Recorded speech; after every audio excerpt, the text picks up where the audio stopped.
From Fusco Stadium on the campus of Delaware Military Academy, welcome to 302 Sports live stream as we bring you a Class 2A District 2 matchup featuring a pair of programs that are 2 and 3 as the 7th-ranked Spartans of St. Mark's face the 2 and 3 Seahawks of DMA.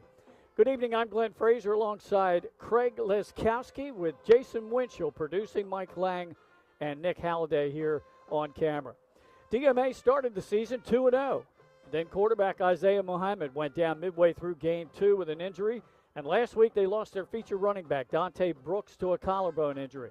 Having said that, Coach Matt Carey has seen his team fall by just 2 points to 3A Hodson, a 2-touchdown loss to Archmere, and last week they lost by a touchdown to Brandywine. So coming in, they won 2 in a row. Now they've lost 3 in a row. Injury bug has hit DMA. We're going to take a look at our players to watch, and I'm going to throw it to Craig, and we're going to start with the Seahawks. Well, like you said, Glenn, we got a lot of injuries on both these teams, but, hey, they're both staying tough, grinding through it. Ryan Andrews, the quarterback, filled in for Muhammad since game 2. He has filled in nicely. He is a very competent backup, and we'll look to see what he can do. Ryan Mosel, the running back, he's filling in for the injured Brooks. DeVar Rice-Jackson, the wide receiver, caught a TD pass last week, and he's replaced Brooks at free safety. So some of these injuries go both ways because they were two-way players. And then Vance and DePaulo anchor the left side of the O-line. They're both returning starters for DMA Seahawks. And we should have a good one here tonight, Glenn. The common opponent between these two is Archmere. Right. And 1-1 against them, and one lost against them. So we'll see how they do. You know, common opponents don't always tell the story. Yeah, this is the first district game, so now from here on out, we've reached the halfway point of the season already, Craig. I can't believe it. But it's district play from here on out. Those are the games that really count. You win your district, you're in the tournament. Well, we talked about DMA. The Spartans under veteran coach Bill DiNardo lost to 3A Cape Henlopen by 30 points to start the season. Then they were right in the game with 3A St. George's Tech. They actually led at the half and ended up losing that game by 5 points. They also lost last week to 2A Indian River by a score of 21-3. They have some good wins. You mentioned that they beat Archmere in a close 3-point game, and they have a really nice 3A win over William Penn, going away 35-6. And among their players to watch, place kicker Mateo Bracalente, 5 of 7 for field goals and perfect on point afters. And then they got some other stars too. Yeah, he is fun to watch. And as a former kicker myself, I'm a little biased, so I like to watch the kickers. They can be a weapon in high school football because not a lot of teams use them, as we were speaking about in our pregame meeting. But St. Mark's, you want to look out for Taryn Tippins. 224 yards rushing so far. Brett Green, their junior quarterback, 415 yards passing and 2 TDs. And then Elijah Burke, he's going to be the key to their entire offense. He leads the team, 392 yards and 4 TDs. He's a weapon as well, and he is fun to watch. So look out for him tonight. And as we talked about before, Mateo Bracalente, just look out for the kicks tonight. They're not an afterthought. They're going to be fun. And then Matthew Saunders. He has 3 interceptions for St. Mark's, including a 75-yard pick 6. He's dangerous on the defensive end. So look out for him as well. DMA is going to have their eyes on him when they are on offense. Yeah, we talked about these two residing in District 2 of Class 2A, a district that is very balanced. Tonight, Polytech, which comes in with an overall record of 4-0, they have the best record in the district. They're playing 1A Seaford tonight, and then they will take on St. Mark's on the road next Friday night. Odessa, they come in with the second-best record overall in the district, 4 wins and a loss. They're playing Milford tonight. It's their homecoming game for the Ducks. Red Lion is 2-2 overall. They're at Milford on the 10th. Milford is 2-0. Or 2-2, as well. They're at Odessa, as we mentioned, and then they get Red Lion on the 10th. And then these two. St. Mark's will play Polytech next Friday. DMA has the week off. They will be back in action against Polytech on the 17th. So take a look at those 6 teams. 5 of those 6 are ranked in our Super 7. Red Lion leads the way at number 4. Milford, number 6. St. Mark's, number 7.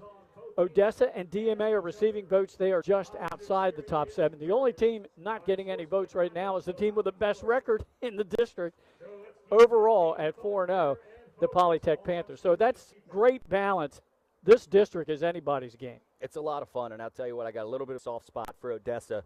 I love that program. They're up and coming. They've only been around for 5 years, and that here they are. Here they are making their mark, and I'm telling you, in another 5 years, they could be a powerhouse in this entire state. So it'll be fun to watch that score tonight. The team captains are meeting out in the center of the field right now with the officials. Our referee for the game, Daryl Montgomery. The umpire is Ron Minikowski. Linesman is Ryan Melson. The line judge is Rodney Smith. Mitch Ruoff is the back judge, and up here in the booth, the clock operator is Jim Smith. Well, we gave you our Super 7 for Class 2A. How about for Class 1A? Seaford is taking over the top spot with Brandywine coming in second and St. Elizabeth's third, and Newark Charter ranked fourth, Concord fifth, Newark sixth, and First State Military seventh. And then in Class 3A, Middletown, Salesianum, Smyrna. We'll have Salesianum and Smyrna for you tomorrow at noon kickoff at the University of Delaware, followed by Caravel, Apo, Cape, and Cesar Rodney. We're only halfway through the season. It's going to be interesting the rest of the way. Now, that's Smyrna-Salesiana game tomorrow. That doesn't count in the district standings. So even though Smyrna is 1-3, it should be 2-2, and possibly even be 1-4 after tomorrow, they still have their path in front of them. They win that district that they're in, District 2, and they're a 1 or a 2 seed in the tournament. Yep, that's the way it works in the state of Delaware. Sometimes it seems a little funky. Sometimes it seems a little interesting, but it usually works out in the end where the right teams are where they're supposed to be, well, most of the time. All right, we got a great night for football here in early October as St. Mark Spartans in their visiting white jerseys with dark numbers and yellow pants. And then DMA in the home gold helmets, dark jerseys and pants. And we're about ready for the national anthem. We're going to step aside for a moment, and we will be back with the opening kickoff and the start of this game.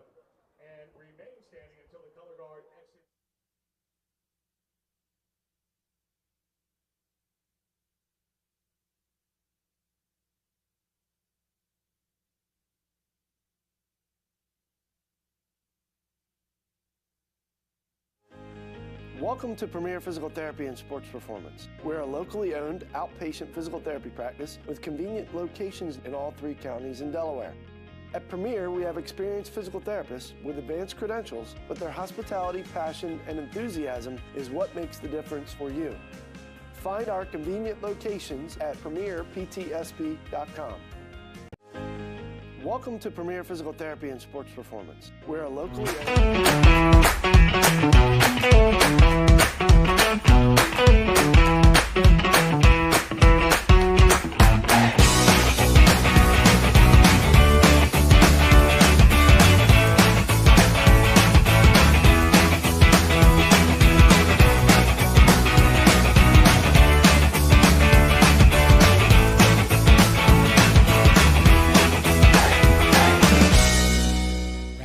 signs, banners, and promotional items that can help your business stand out from the rest. Looking for an excellent way to convey a professional image? Customized promotional products are the perfect way to target new customers, increase employee retention, and boost your brand awareness. Let the professionals at Cassidy Graphics bring your advertising ideas to life. Give them a call today at 302-326-2412. Again, that number is 302-326-2412. Again, Cassidy Graphics brings your advertising ideas to life. Wraps, signs, banners, and promotional items that can help your business stand out from the rest. Looking for an excellent way to convey a professional image? Customized promotional products are the perfect way to target new customers, increase employee retention, and boost your brand awareness. Let the professionals at Cassidy Graphics bring your advertising ideas to life. Give them a call today at 302-326-2412. Again, that number is 302-326-2412. Again, Cassidy Graphics brings your advertising ideas to life. Wraps, signs, banners, and promotional items that can help your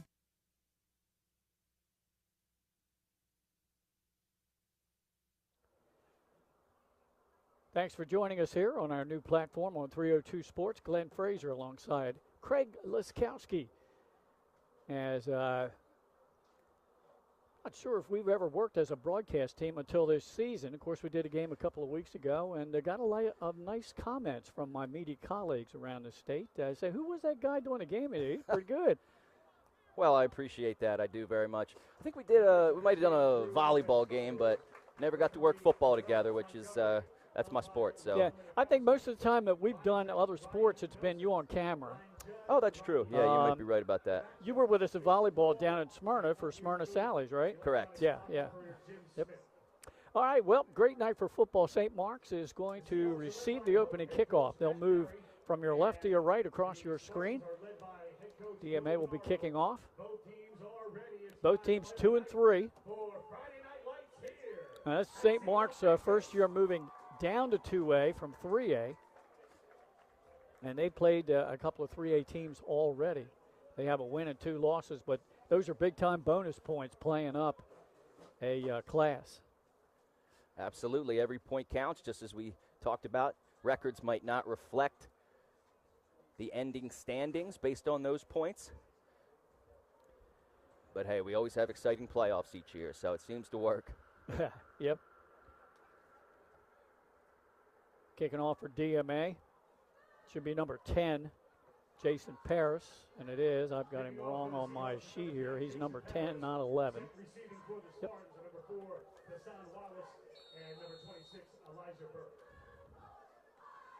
TJ Wallace is back deep along with Burke. It's a little pooch kick. Bounces down inside the 35, inside the 25, taken up around the 22 and leveled right there. And that's where the Spartans will operate to get this game underway. I'll tell you what, that knuckleball pooch kick, you've been seeing a lot more along all levels of football. We see it in the NFL. We see it in college. We see it in high school. And, you know, it's given teams decent field position, sometimes good, sometimes bad, but it's definitely something you're seeing a lot more utilized. I tell you what, the kicking game in the NFL has changed so much. It's hard to keep up with all the nonsense they have with that. And then they've changed how they prepare the balls this year. So the kickers are making longer kicks. That's why everyone's bombing 58-yard field goals. Right. All right, here we go. Man in motion to the far side. They flip it to him. A little jet sweep up to the 25 and hit at the 26-yard line. That looks to be Matthew Saunders on the carry. Yeah, Matthew Saunders coming across the formation on a jet sweep. St. Mark's trying to start the offense quick. And then I believe that was Chris Keller, the junior cornerback from DMA. That makes a stop. DMA has a good nucleus of defenders returning, as you can tell by the highlighted numbers I have on the Steve Vance up front, linebackers Scott Mosel and Rice, and Keller and Rice Jackson in the backfield. So well over half. Again, in motion is Saunders. This one's right up the middle, getting up close to the 28-yard line. A minimal pickup, but it'll bring up about 3rd and 5. Yeah, it looks like St. Mark's is trying to utilize that motion, that jet sweep motion, to keep DMA just hesitating for that split second. So if they hand off up the middle, just that split second hesitation of, did the jet sweep go? So it's going to have to watch out for that as this game progresses. Burke gained 2 yards there. It's going to be 3rd down and 4. Ball right at the 28-yard line of the Spartans. Receiver comes in motion. They flip it to him.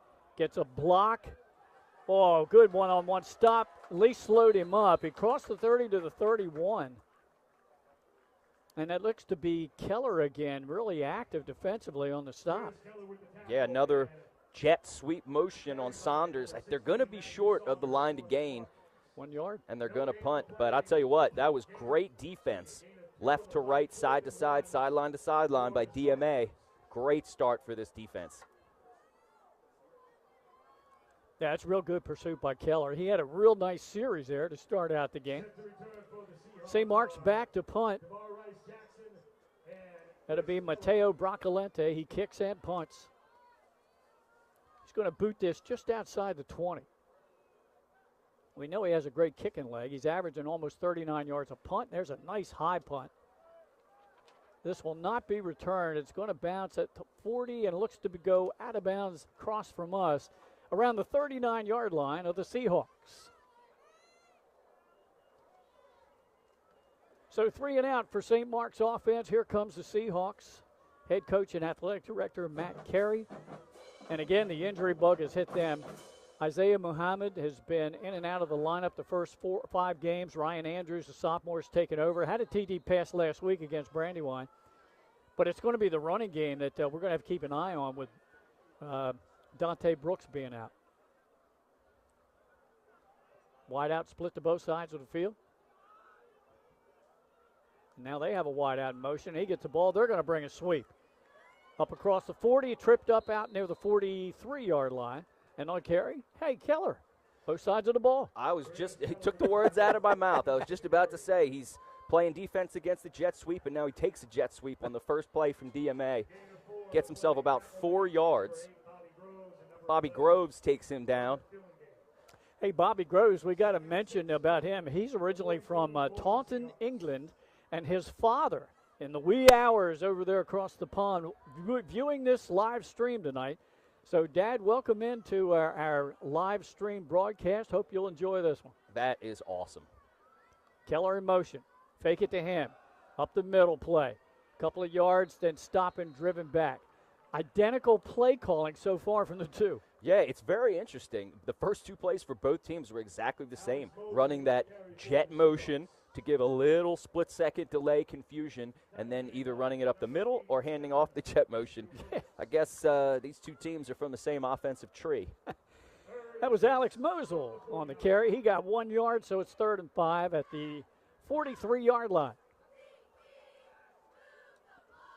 Welcome to American football. Trips to the top of your screen. They're going to load up, throw it in the slant at midfield. That's enough for a first down. Let's see who caught the pass. Guess Keller. who? Yeah, Keller. Great catch. He's all over the place right now, offense and defense. And that was a beautiful throw by Andrews. Really spun that thing in there on the slant. He's a very tall quarterback. He can see over the line. That's a big advantage, especially when you're not as much of a mobile quarterback as Muhammad was. First down of the ball game, as the Seahawks will operate at the Spartan 49-yard line. Now they're going to switch the wideouts. Isaiah Rice to the bottom of your screen.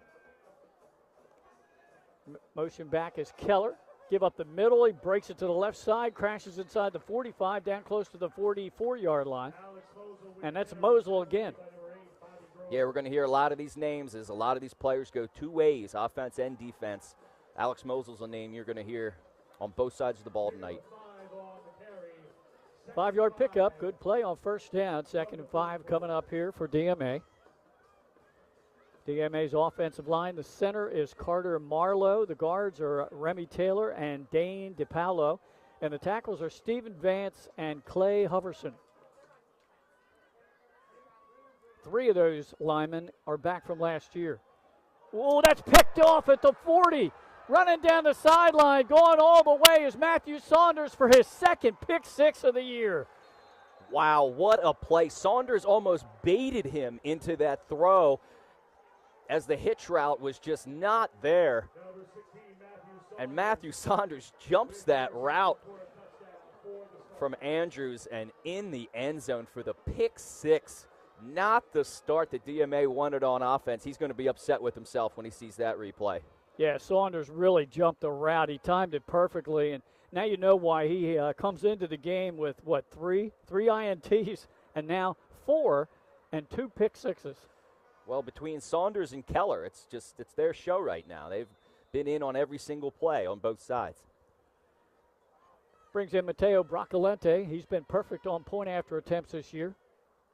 Snap, placement's down, kick has the distance, and it is good.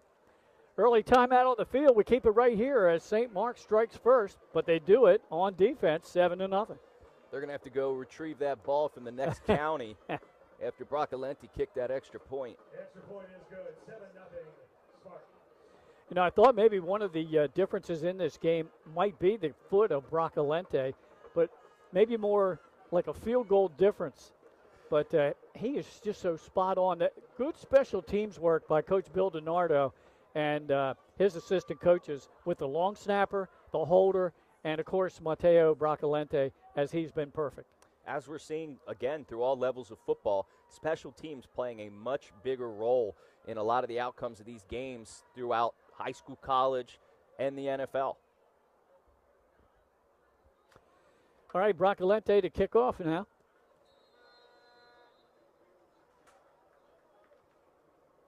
Approaches the football and hits a high end over end. It will sail down inside the 10. It will be taken at the 5-yard line. Up to the 15, 20. Crosses the 25 and out to about the 28-yard line. And let's see if was the umpire. I think that was Mosel on the return. It was indeed. We do have a St. Mark's player down now. That's unfortunate. See that. Looks to be number 2, Gregory Nielsen. Hopefully he's okay, the senior from St. Mark's. Yeah. Hate to see this. And the way they're treating him right now, you want to tend to think that, okay, maybe it's just cramping. Yeah, if anybody watched that Thursday night football game with the 49ers last night, Mac Jones, everyone thought he blew out his knee. Said after the game he just cramped so bad that he couldn't move the leg. So sometimes it's not as bad as it looks. Hopefully that's the case here as well. Yeah. You don't want to see any kind of serious injury for any of these players. You want to see them be treated by the excellent training staffs that we have around the state, and hopefully get right back in the ball game later on, or at least the next ball game. So a stoppage with 6:45 to go in this opening quarter, and St. Mark's jumping out to the early lead. Let's see if we've got any scoring updates. State of Delaware, we have quite a few football teams that actually play early in the afternoon on Fridays anymore. And the young man is up, gets a nice round of applause, favoring that left leg. Hopefully he's okay.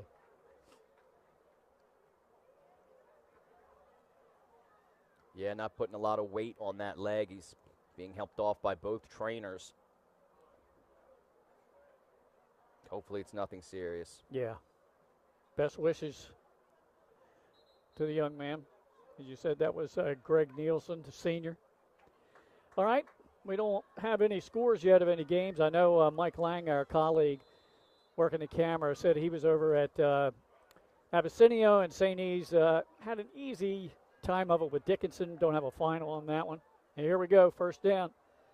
Trying to get to the outside, Mosel. And not much there. Yeah, nothing doing there. I believe that was Colin Budd on the stop. Oh, I'm reading the wrong side. There I go. Jeremiah McClain. I forgot that was a pick 6. They're right back on offense. That's right, yeah. 1 yard loss there on the good tackle by the Spartans. Second down and 11. Last time DMA had the ball, they moved. They got a first down. They just gave up that untimely interception. Yeah, hopefully that doesn't make Andrews gun shy. Yeah. He's up under center now. Turns. Back to pass. Throws downfield. Oh, and that was tipped. He had a man. Keller was behind the defense. He did. He had Keller on that slant route right up the middle.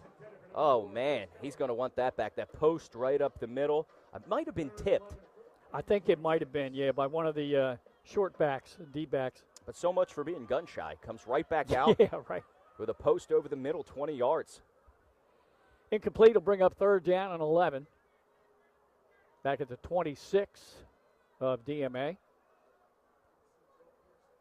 This time trips to the bottom of your screen. And Andrews will retreat to the gun. He rolls far side. Throws far sideline. He got his receiver, but I think he was out of bounds. Ooh. Yeah, it's incomplete. Yeah, that's close. Even needing only the 1 foot, he couldn't get that in. Brings up fourth down, 11. We'll see the punt team coming in for the Seahawks. So a pick 6 and then a 3 and out. Not exactly how DMA's offense wanted to start this game, but plenty of game left. Brogan Landis is the punter.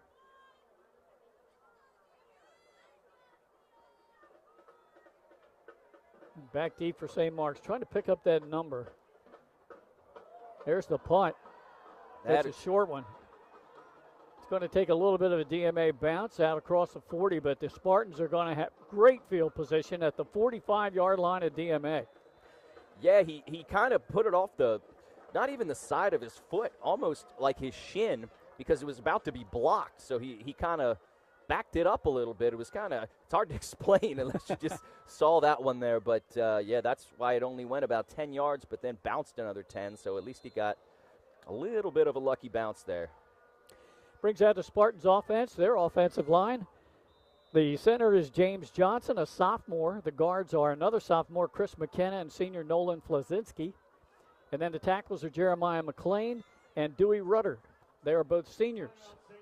St. Mark's taking a timeout. Let's get the rest of their starting offense. The tight end is Jack Donahue. He's a junior. We'll also see a little bit of Scott Fillingame at tight end as well. The wideouts are Colin Foley, Matthew Saunders, Bobby Groves, and Maxwell Batten. And then Brett Green is the quarterback. We'll see a little bit of Teron Tippins as well. He's a freshman. Green's a junior. And then Elijah Burke, the senior running back, just under 400 yards rushing on the season. And T.J. Wallace, who comes out of the backfield but is also a good receiver out of the backfield as well. He has 12 catches to lead the team. Our producer, Jason Winchell, just gave me a score. Okay. 7-7. Cape Apo tied. Start that one off. All right, coming out of the timeout.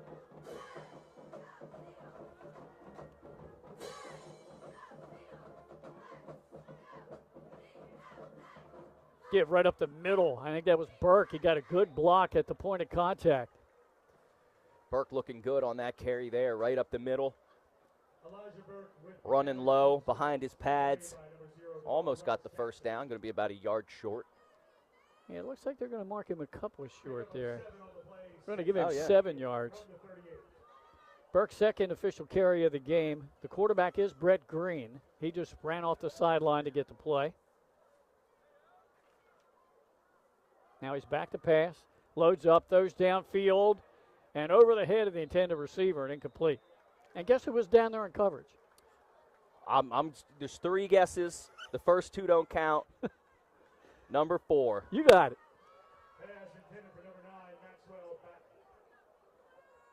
Maxwell Batten, the intended receiver, and you guessed it. Number 4, Chris Keller at coverage. Yeah, Chris Keller's been a big part of this game so far. That's the first pass of the ball game for St. Mark's as they face a third down to about 3.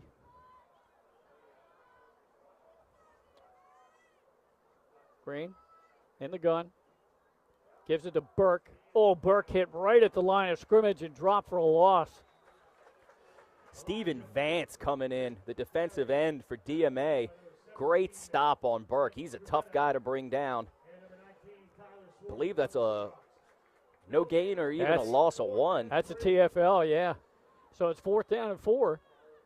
But figuring where they are on the field, I thought they might go for it. It looks like they're going to put Broccolente back to punt. Wow. Yeah, it's kind of no man's land there when it comes to kicking. You think maybe a little pooch punt here. I would have thought they went for it as well, Glenn. Keller back deep to the far side of the field. Chris Keller and DRJ set to return for the Seahawks. And the PA announcer here calls him DRA. That's DeVar Rice Jackson to the near side. Broccolente is going to hit this from about midfield unless they're going to take a delay game penalty here.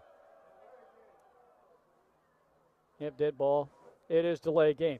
He has such a good foot. I'm sure they just want to back him up a little more. See if he can't get it down inside the 10. Yeah, give him a little more space so he doesn't have to pooch kick it. He can kick this one fully through and see if he can coffin corner this thing. Got another score for you. Benny Mitchell and his crew are doing Caravel and Caesar Rodney, and so far a shocker. The Riders lead the Bucks 7-0. Kick, fair catch called for down near the 10-yard line. So good job by Broccolente to pin DMA deep. Good special teams coverage. Yeah, right on the 10-yard line, of course, Chris Keller receiving that kick. And now DMA's offense will go right back on the field. Right now, neither one of these offenses doing much of anything. This has been a defensive battle. The only score being on that pick 6. Right. Just got word from Mike Lang. He's roving the sideline, so Nick Halliday's up top operating camera. And Mike says Nielsen, who went out with that injury, it appears to be a little serious. It looks like it's related to the ankle. Again, we hope he gets back on the football field as soon as possible. Absolutely. Give right up the middle. I think that was Mosel. Let's see, is the umpire. Only got a couple. It was 2 yards for him. And that'll bring up 2nd down and 8. DMA deep in their own end. And so far, I kind of expected this, a defensive ball game. Yeah, it's a stalemate with the defenses right now. But I'll tell you what, with the way these defenses are playing, it's certainly not boring to watch.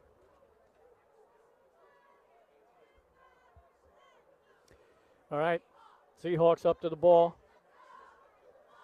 Andrews under center. Gives it to the first back through. Stood up right at the line. On the carry that time, Gavin Scott. Nothing there. Yeah, that was that quick fullback dive. Nothing doing on that. St. Mark's was all over it. And once again, 3rd and long for DMA. A dangerous spot to be in this deep in your territory.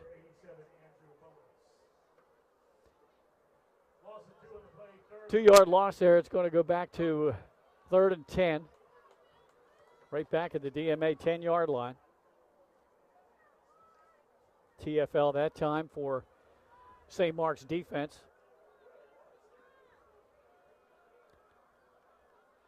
Two receivers to the bottom of your screen. Wing back as well. They're going to throw, try to set up a receiver screen to Keller. Broke a tackle, 1st down and more. Breaks another tackle. All the way up to midfield, breaks another tackle. Keller might go. Is he going to be caught? Oh, he's pushed out down near the 5-yard line. Wow, what a play, Keller. Early candidate for player of the game. Well, the Keller show continues as he takes that screen, breaks about 3 tackles, and then another big tackle at the 50-yard line. Looked like he was going to be pushed out. Nope, he hurdles that one, makes it all the way down to the 5.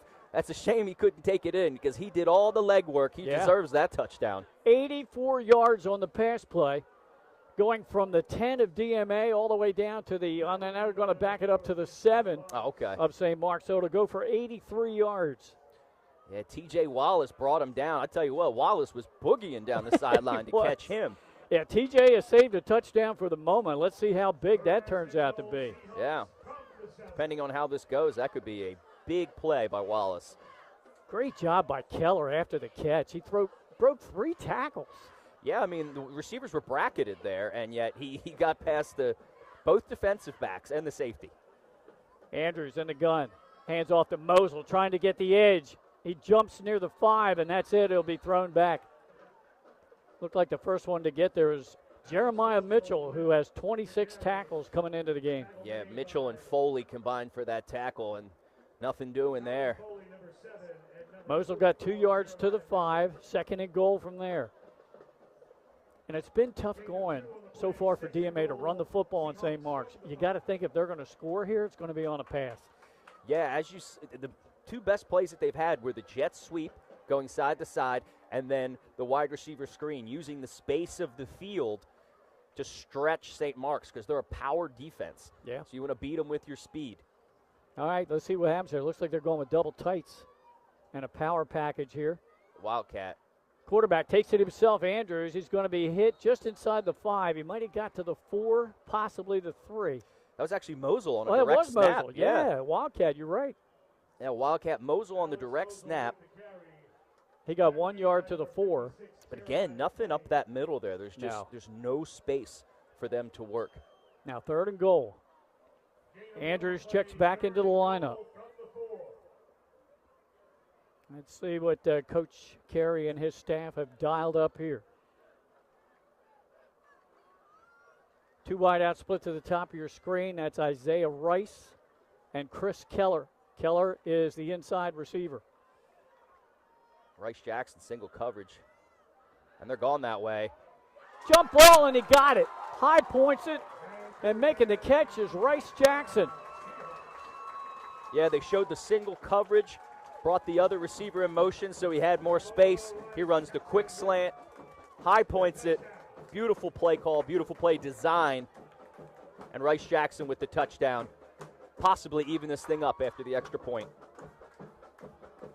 Now the kicker is Jason Paris. He was 3 for 3 on extra points last week against Brandywine.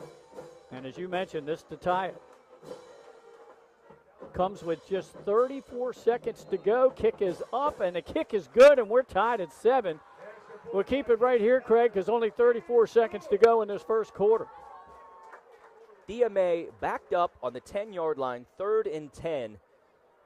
Have the explosive play to get all the way down to the 7-yard line, and then they punch it in. What a change of fortune for DMA there, and we got ourselves a tie ball game with 34 seconds left in the first. First district game in District 2 of Class 2 for these two teams. Big ball game because that district is wide open.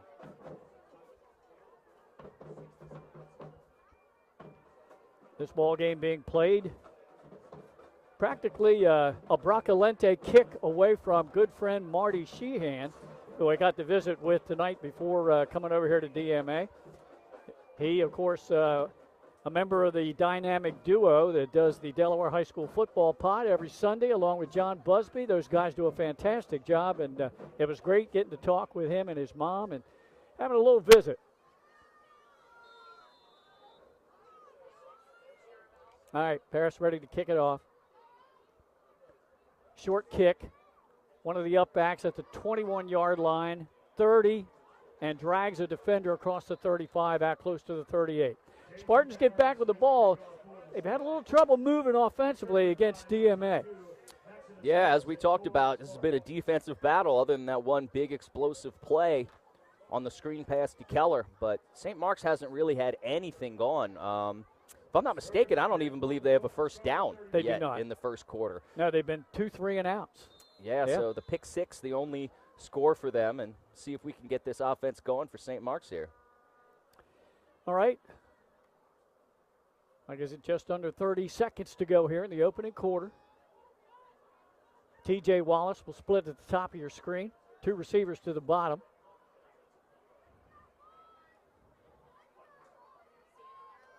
Handoff right up the middle. Burke breaks a tackle. Now tries to get the edge. Hit hard as he got up close to the 44. 5 yards, but they were hard-fought yards. Yeah, he worked for every one of those yards there. And Tippins was coming in there trying to spring him with a block because they were just a little block away from springing that thing out the left side. And that's a quarterback out there throwing a block. Yeah. Tippins in now for Brett Green as those two will rotate. And we've come to the end of one quarter play. We got a good one here at DMA on Fusco Memorial Field and Stadium. It's 7-7. We'll be back right after this. Turn your vision into a reality with Capstone Homes Design Center, bringing personalization, luxury, and quality all into one location, where you'll meet with our certified design consultant that'll show you exactly what you're choosing, so you can make the best choice for you when designing your new home. From first home to vacation houses, we build and design homes for everyone. Set up your appointment now and design your dream home today at Capstone Homes. Turn your vision into a reality with Capstone Homes Design Center, bringing personalization, luxury, and quality all into one location, where you'll meet with our certified design consultant that'll show you exactly what you're choosing, so you can make the best choice for you when designing your new home. From first home to vacation houses, we build and design homes for everyone. Getting ready to start the second quarter of action here from Delaware Military Academy. Glenn Fraser alongside Craig Liskowski. Jason Winchell producing, Nick Halliday on camera, Mike Lang roaming the sidelines and letting us know what's going on down there as we're ready to start second quarter action. Tied at 7. It's a direct snap. Quarterback takes it himself. Got a couple of yards. It's going to bring up third down to about 2, and on the run that time was Tippins. I tell you what, I believe that was Michael Kubetta coming off the edge with a cornerback blitz, but St. Mark's ran to the opposite side. So it actually worked out perfectly for them, and now they're about a yard away from their first down of the game here in the second quarter. So they use these two quarterbacks. Brett Green will throw the ball more, has more passing yardage. Tippins is more likely to run the football, as he did there. 3rd down and 1. Handoff. Burke tries to sidestep a defender. He's trying to get that 1st down. It's going to depend on the spot. I think he got it. Yeah, he's right there. I do agree with you. I think he got over the line there. But again, fighting for every yard. And there you go. There's the first down of the game for the Spartans right at midfield. I think we already mentioned DMA starting 3-5 defense. The front three, Stephen Vance, a returner from last year. Emilio Messina's the nose guard. Remy Taylor, the end. Linebackers coming back from last year. Isaiah Rice, Alex Mosel, Gavin Scott. Newcomers, Tyler Swarter and Michael Kubetta. And then Isaiah Wingate and Keller are the corners. DeVar Rice Jackson, the safety. There's a pass. That's complete. Down close to the 45 of DMA. That one could have been easily picked off. Just went over the outstretched hands of the defensive back for DMA. I believe that was number 19, Tyler Swarter. Almost had the pick there, but instead, gain of 5 yards. Yep. But both number 4s getting into the action for these two respective teams. That was T.J. Wallace there, the junior. 5-yard reception, as Craig said. 2nd and 5, right in front of our vantage point. Yeah, we got single coverage down here right in front of us. We do, and he's way off the line of scrimmage, too. Tippin stays in the quarterback. Oh, Burke was met right at the line. He's thrown back, still fighting, and finally slung down. And, oh, there's some shoving going on. I think Burke's going to get caught with an unsportsmanlike here, and there's another flag. He took his helmet off. He got in his face. This is not what you want to see. No, he got suplexed to the ground on the tackle, and then he showed his frustration. And here, that looks like head coach Bill DiNardo out on the field there, Craig, talking to Burke. Can Hill afford to lose him? Yeah, they might have already tossed him. I don't even know. But so many flags on the ground. He ripped his helmet off. But he was suplexed, and he was angry at that tackle. I understand it was a little aggressive after the whistle, but you got to keep your composure, especially when you're a key player for St. Mark's. Head referee Daryl Montgomery and his crew getting together at the center of the field to sort this all out. Comes with 9:45 to go in the half, and the game tied at 7. It's very possible they could be offsetting because there's probably roughing on the tackle. And then the unsportsmanlike for the actions afterwards by Burke. And we certainly can't hear the verbal exchange down there. Exactly. And a lot of times a flag will be thrown on that. So we'll have to see again as they're sorting things all out. Good crowd here tonight on Pink Out Night for DMA. Yeah, I was just cancer about awareness. to say. Yeah. Beautiful crowd tonight on a beautiful night. The students showed up to support their team. All right, here we go. Referees picking up the yellow laundry.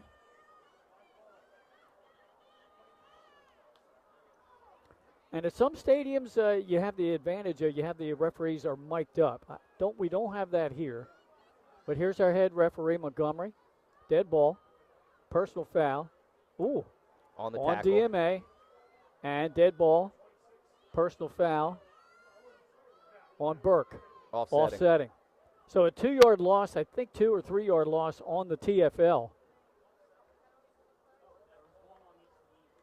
But those two have to watch out now. They don't want to get another unsportsmanlike and get ejected. Absolutely. So, yeah, offsetting penalties here. One on the tackle, one on the response.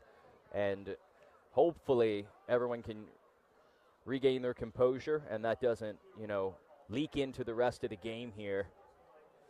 And they're actually going to say that was a 4-yard loss on the TFL. So back to the DMA 49-yard line. It was 2nd and 5. I'm guessing they've replayed the down. Let's see if they change a down marker on the offsetting penalties. They were after the fact. They still haven't changed the down marker. It should be back at the 49. Yeah, you're correct. Yeah, it's 9 to go. I don't know. I don't understand why they're not moving that. Maybe the side judge hasn't gotten over there yet.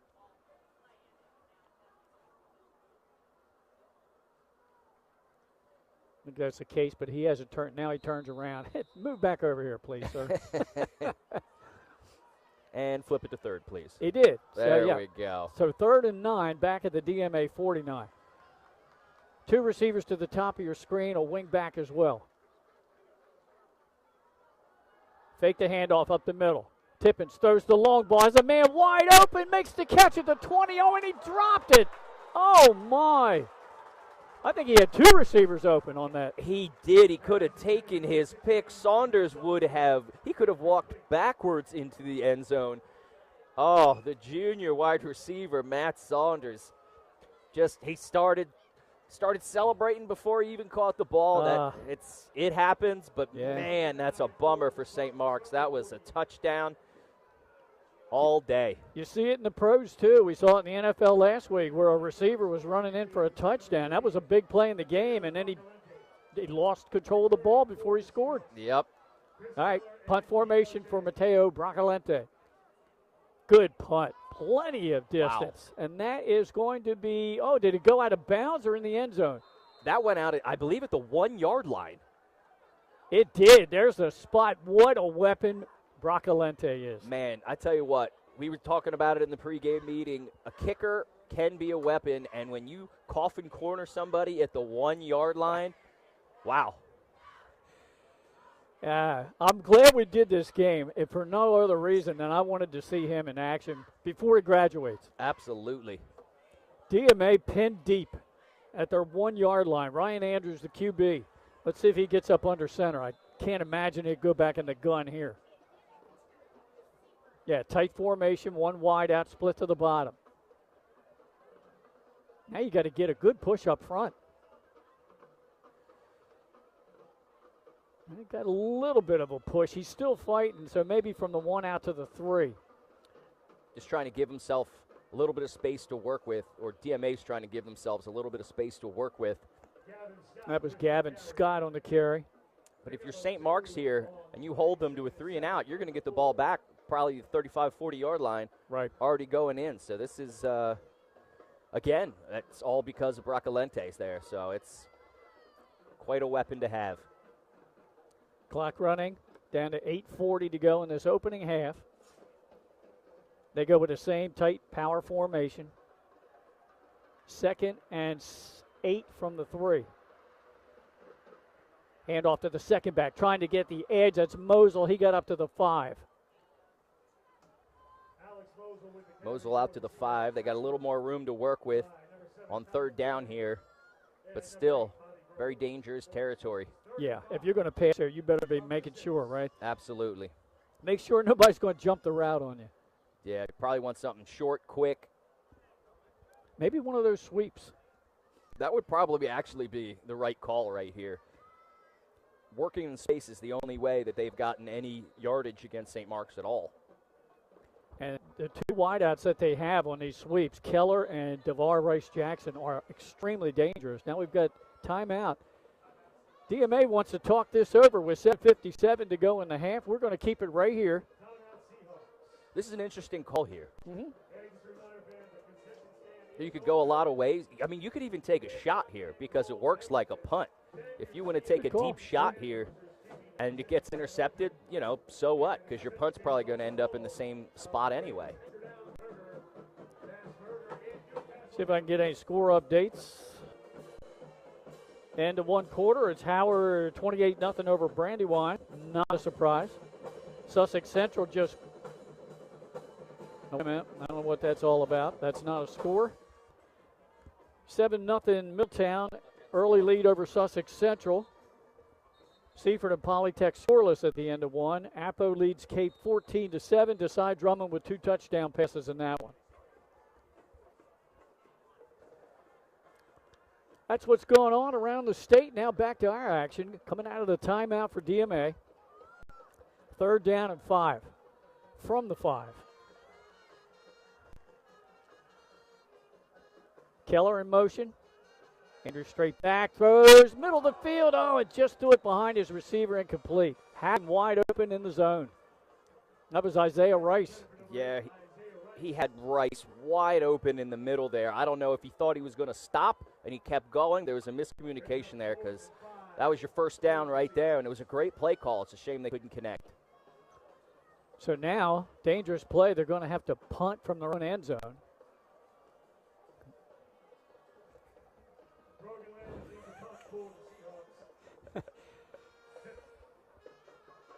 Nice punt from out of the end zone. No fair catch. Catches it at the 35 to the 25 and down close to the 21 on the return was number 7, Colin Foley. Good return by Foley, almost in the red zone already. Yeah. So St. Mark's again, they've struggled offensively. They have 1 first down. The score came on a pick 6.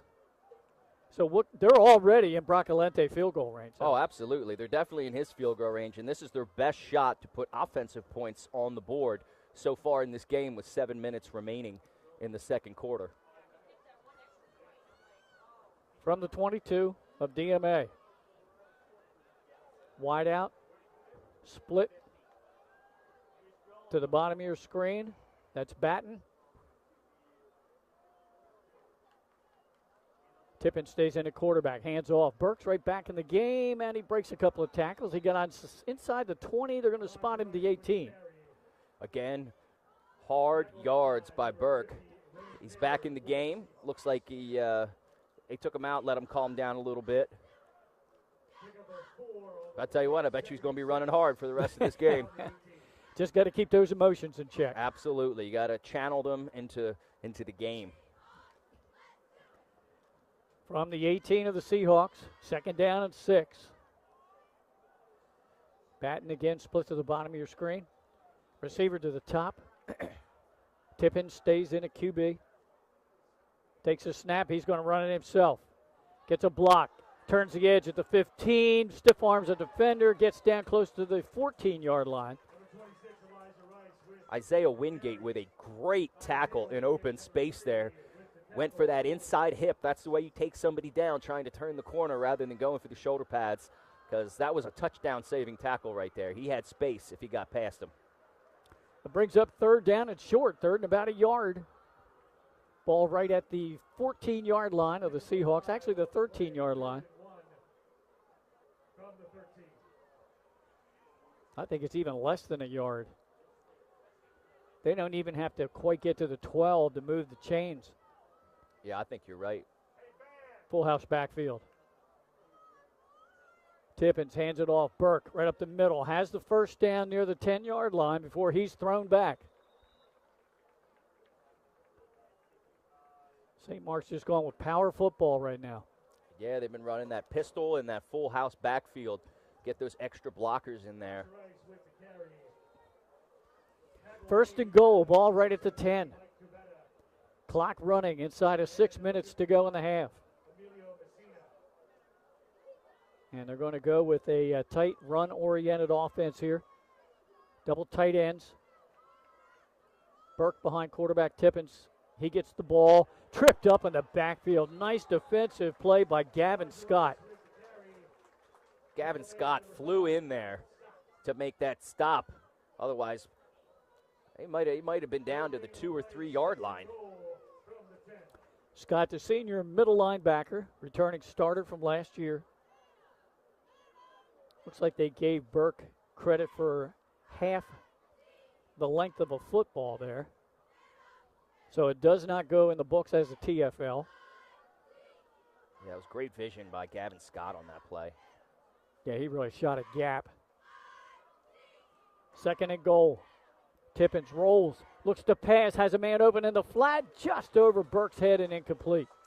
Man, we have had 2 plays for the St. Mark's offense that probably should have been in the end zone for touchdowns. The drop pass and then the missed pass right there. That one was on Tippins. But those are 2 plays that you got to have if you're St. Mark's. So far, the combination of Green and Tippins, 1 for 4 passing. DMA's Andrews is 3 for 7, including that 5-yard touchdown pass and the pick 6. All right, Third down, a goal just inside the 10. Tippins takes it straight ahead himself, hops over a defender. It looks like he's got close to the 5. They're still trying to push the pile. No whistle yet, and they're going to blow it dead at the 4. I'm curious if they were thinking this is 4-down territory, even though they have Broccolente. Now they're going to bring Broccolente out. But that's an interesting play call for 3rd and 10. But I guess they figured just get him a little closer for the field goal. And plus run some more clock. Absolutely. Right? Not give DMA a whole lot of time to possibly tie or go ahead. They're going to spot this. Looks like the 13. This will be a 23-yard attempt. He's 5 out of 7 on the season, and that's plenty of leg, and that's up and good. He's now 6 out of 8, and Mateo Broccolente gives St. Mark's a 10-7 lead with 4:04 to go in the half. Yeah, he kicked that thing over the safety net that is supposed to block the field goals, but I tell you what, we're going to be hearing his name on the next level, I guarantee it. His longest field goal of the year is 40. Our producer, Jason Winchell, said he saw him try a 57-yard attempt earlier this year. It was partially tipped at the line and fell short. Yeah, incredible. The fact that he even just had the guts to kick that is awesome, and it shows you that his coaches have the confidence that it's a possibility. I'm sure Bill DiNardo said, hey, kid, you got this? Got it, coach. Put me in. All right, the aforementioned Mateo Broccolente to kick off. High, end over end. Sails down inside the 5, will be fielded at the 1-yard line. Running back up the middle of the field, that's Mosel, and he crosses the 25 to the 28. Man, he got popped on that return there, but gets right back up. I think that was Mosel. It was, yeah. Okay. Yeah. It was either him or DRJ. Yeah, you're right. He just threw the ball to the official. He likes to hold on to it for a while. He does. Get a feel for it, you know. Yeah. He's trying to show me up here. It's like, Frazier, see I got the ball? It was me. It was me. It was me. Yeah. All right, Seahawks back on offense. A lot better field position than the last time they touched the ball. That is certainly true. They have just under 4 minutes to work with here in the half. I formation. Fake, back to pass. Looks downfield, man. Oh, Keller. Oh, he had the secondary beaten. It was just a little underthrown, maybe even tipped. I was just about to say, I thought I saw Saunders motion to him when he was the single covered wide receiver on the near side here. And he went for him, and of course it's Keller, and man, they just misconnected. We've had 3 almost would-be touchdowns just missed by the quarterbacks. We also have Laundry in the backfield of DMA. There is a flag down, and there is a DMA player down. So they're tending to him. Stoppage with 3:52 to go in the half. I didn't see the infraction. I saw Andrews get rid of the ball. I'm wondering if maybe he got hit after he threw it. Yeah, I had my eyes downfield with the wide receivers with Keller and Wallace covering him one-on-one. Of course, where that penalty flag was thrown, it could also mean a hold. It could be a hold. It could be roughing. Yeah, I missed it, so I'm not really sure. But hopefully he's all right. That would be a shame to lose him after you already. Well, I guess the penalty was against DMA. It must have been a hold. They're backing him up. There we go. Yep, inside the 20, all the way down to the 17-yard line. So it had to be in a hold. They'll replay the down. It's 1st and 20. I'm glad he got up. I was a little worried when he was down that long, but it looks like he's shaking it off. I believe that was Isaiah Rice, if I'm not mistaken, number 8 for the Seahawks. Tell you what, the last game you and I did together was quarterback play at its finest, all over the place. Now we got a defensive battle. Yeah. We're on the opposite end of the spectrum. Yeah, we had Howard's, Jamison Bryant, and Appos Desai Drummond. Got an update for you. Caravelle has taken an 8-7 lead over Caesar Rodney, that game at Ryder Stadium. And that's Benny Mitchell and the Southern 302 crew doing that game. Quick, into the flat, sets up a screen. Keller makes one man miss, and then it gets gang tackled and thrown back. Forward progress to the 20. That was 4-on-4 again with T.J. Wallace taking down Keller. Wallace was the guy who ran him down on that screen play that almost went in for a touchdown for Keller. Pass will go for 3 yards. Second down and 17. Ball right at the DMA 20-yard line. Apo has now extended their lead over Cape 21-7. I think you got to imagine that this might be the play where you want to take a shot or at least try to get a chunk of this 16 back. Ryan Andrews under center. Turns, back to pass, looks far flat. Pressure's coming. He's wrapped up, and he'll be sacked back at the 15. That almost looked like a bit of a broken play. I'm not sure who made the mistake there, but it looked like the running back was not ready for a handoff. Or maybe St. Mark's just got into the backfield so quick that they made it look that way.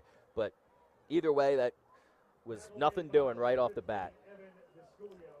First sack of the ball game, and brings up 3rd down and 22 back at the 15-yard line.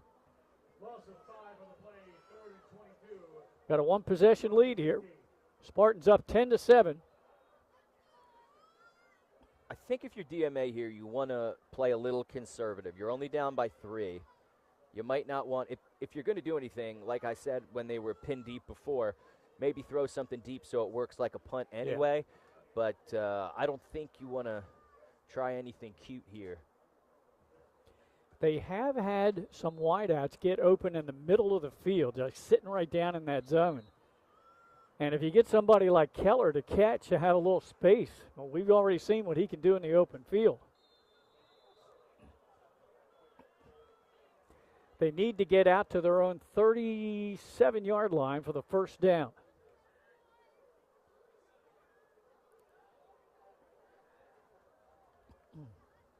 So Desai Drummond apparently has thrown his 3rd touchdown pass of the night as Apo goes up by 2 touchdowns over Cape.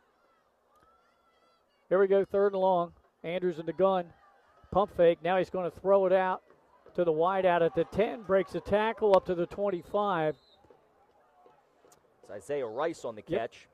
No, that was DeVar Rice Jackson, I think, number 0. Oh, was it 0? It's hard to tell the 0 and the 8. Oh, yeah, you're correct. I was about to say, man, Rice got back into it quick. He was just down on the field, got right back into it. But you're right, that is number 0, DeVar Rice Jackson. And they do make the conservative play there. They don't go for the first down. Got 10, and head coach Bill DiNardo, wise decision here. He's going to use one of his timeouts, stop the clock with 2:31 to go in the half, and give his offense a chance to maybe put some more points on the board. Yeah, DMA got a few yards there so that they could maybe push them back a little bit on this punt, because once you get to the 40 or 35-yard line, you're in rage for Broccolente. So at the end of this game, and if there's 1 second left on the clock, he's going to ask to kick that ball. The punter for DMA, sophomore Brogan Landis. He's hit a couple good ones already tonight. Back deep for St. Mark's. It's number 7, Colin Foley. There's the punt. Foley just gets away from it, and it's going to bounce out near the 45 of the Spartans. That's where they'll have it with 2:23 to go in the half. Yeah, that was a much better punt. He had to get more vertical air on it because the St. Mark's special teams was coming in and almost got a hand on it, so you had to get a little more vertical air on it. But still a decent punt. And St. Mark's is going to have an opportunity to put points on the board before the end of the quarter here, before the end of the half, excuse me. The Spartans have only run 18 plays in this half. They quickly get an offensive player off to the sidelines. They're going to go 2-by-2 with the receivers. Green again throws the out route. And holding on by the shirt to make the tackle. Nice play by, I think that was that 17, Cubetta? Might have been. No, it was 19. Tyler Swarter, yeah. Yeah. Man, he was holding on for dear life. TJ Wallace is fast, and when you get him in space, man, he's dangerous. So that was a great tackle. So, my bad. We've got the wrong number on the field for Swarter. There's a catch into DMA territory and down to the 36-yard line. So Swarter's number 19, not number 12. Maxwell Batten, I tell you what, that was a quick play, and now they're running the hurry-up offense. Yeah. Green throws the home run ball down in the corner, jump ball, and it's swatted away defensively at the goal line. He was going for Wallace, one-on-one coverage down on the near side of your screen. But great defense by DMA there.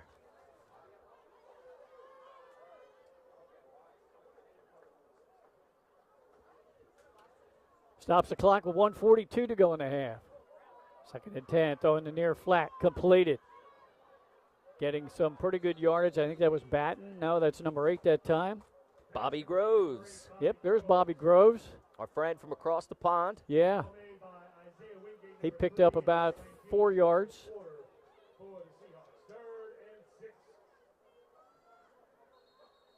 Might have been a false start there. Yeah. Got a whistle, play blown dead. The side judge picked that one up. I don't see any indication. Maybe the refs were just not ready. Yeah, maybe it wasn't set. Yeah. Clock running now, inside of 1:10 to go in the half. 3rd down and 6. Green back to pass, throws it far side. Nice job to come around and get the ball at the 10 and then down close to the 5-yard line. Incredible back shoulder throw by Green. He was 101, he was covered, but they knew that was a back shoulder throw the whole time. He turned his head around at the 10-yard line and had that thing perfectly, and then made the move. And they go quick again. I think there were 2 receivers down there, Batten and Foley. I think Foley's the one that made the catch, number 7. Yeah, it's the far side of the field, a little bit out of our vantage point here. But I think you're correct. But what a throw by Green. Yeah, he has a good arm. He really does. And those back shoulder throws, those are next level throws there. So that was a good touch on that one. He is 6 out of 7 passing here in the first half. For 50 yards by our unofficial stats. The other QB, Tippin's 0 for 2, but I don't know whether miscommunication on the route with him and the receiver, but he's had a couple of guys open deep and just couldn't make the connection. Yeah, the running game with Tippin hasn't really got going. And they bring in Brett Green with a little bit of a hurry-up offense, and it's looked pretty good. In the second half, I think we might see a little bit more of him. Yeah, because so far, good yardage by the Spartans through the air. They've been throttled on the ground. Under 55 seconds to go in the half. Spartans up 10-7, trying to add. Green throws, corner of the end zone, jump ball, tipped in and out of his hands, incomplete.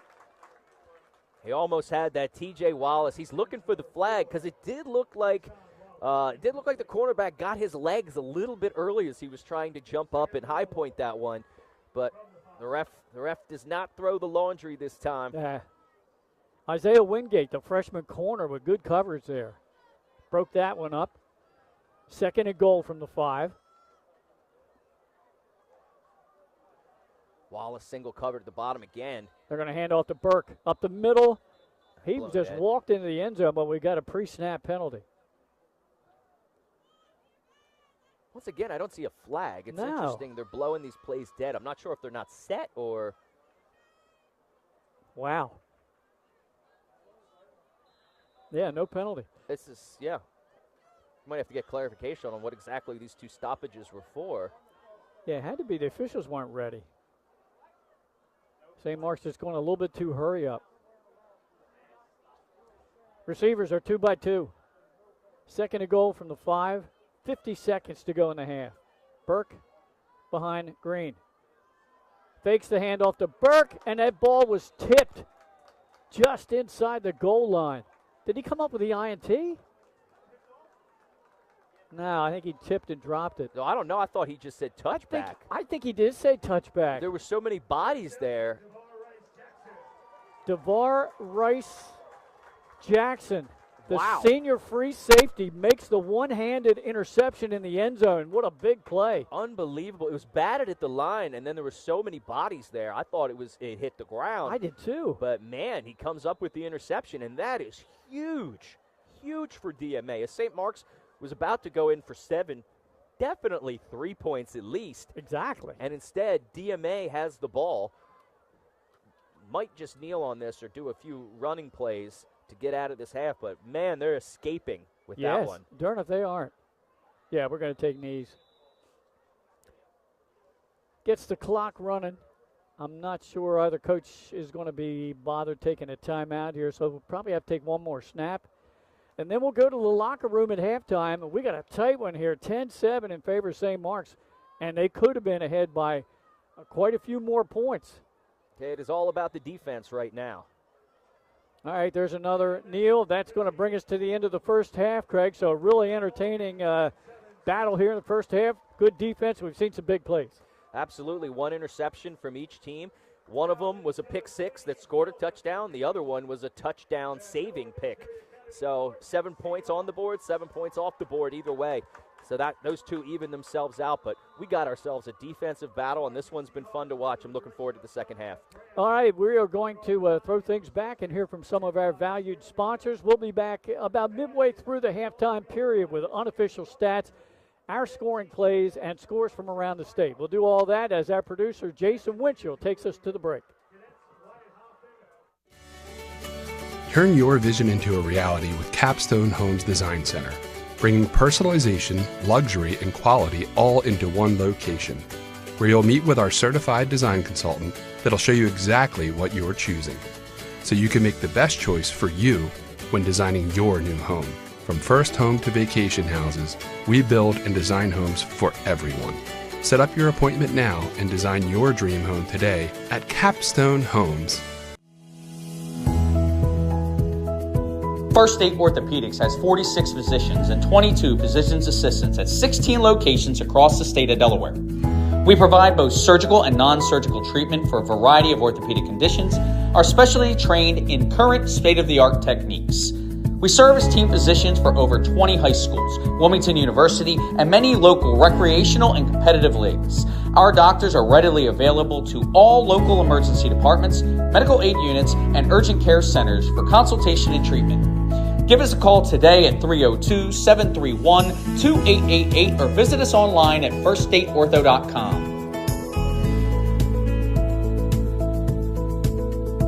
Get the assurance that your HVAC system is what you need with Ambience. Ambience provides you with over 25 years of experience in the heating, cooling, and plumbing industry. The team at Ambience Heating and Air Conditioning provides high-quality residential HVAC installations, maintenance, and repairs in new and older homes in the Delaware, Maryland, Pennsylvania tri-state area. You may not realize it, but half of your energy costs go to heating and cooling. Make sure your energy dollars count and call us today for a free estimate. 302-239-HVAC. 302-239-4822.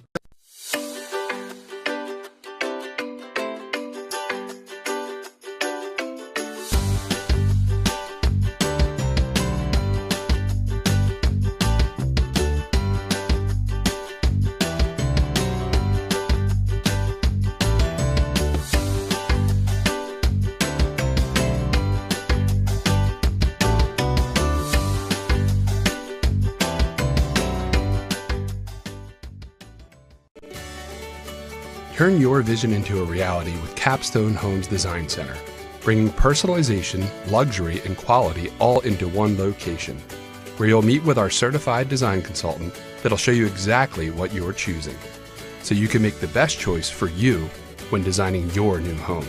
From first home to vacation houses, we build and design homes for everyone. Set up your appointment now and design your dream home today at Capstone Homes.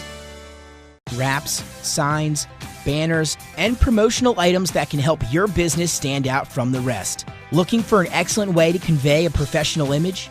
Customized promotional products are the perfect way to target new customers, increase employee retention, and boost your brand awareness. Let the professionals at Cassidy Graphics bring your advertising ideas to life. Give them a call today at 302-326-2412. Again, that number is 302-326-2412. Again, Casty Graphics brings your advertising ideas to life.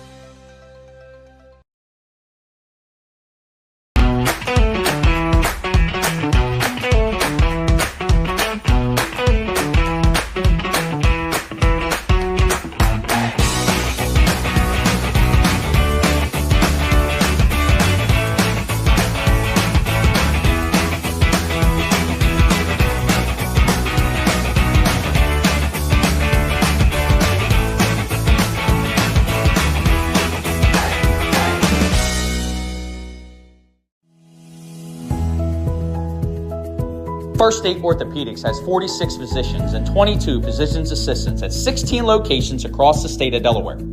We provide both surgical and non-surgical treatment for a variety of orthopedic conditions, are specially trained in current state-of-the-art techniques. We serve as team physicians for over 20 high schools, Wilmington University, and many local recreational and competitive leagues. Our doctors are readily available to all local emergency departments, medical aid units, and urgent care centers for consultation and treatment. Give us a call today at 302-731-2888 or visit us online at firststateortho.com.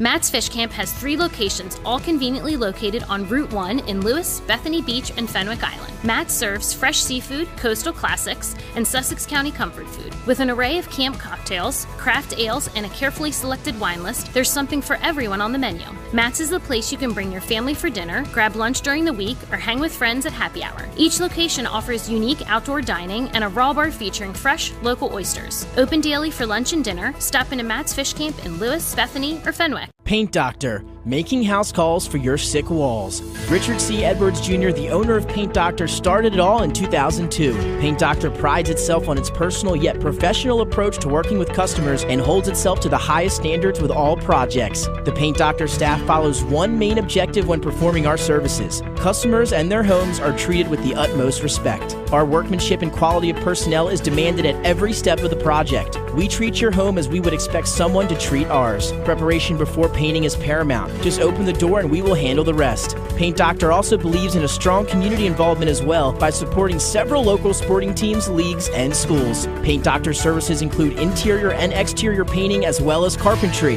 Please visit our website at paintdoctorpainting.com for information or coupons to help with your next job. Welcome to Premier Physical Therapy and Sports Performance. We're a locally owned outpatient physical therapy practice with convenient locations in all 3 counties in Delaware.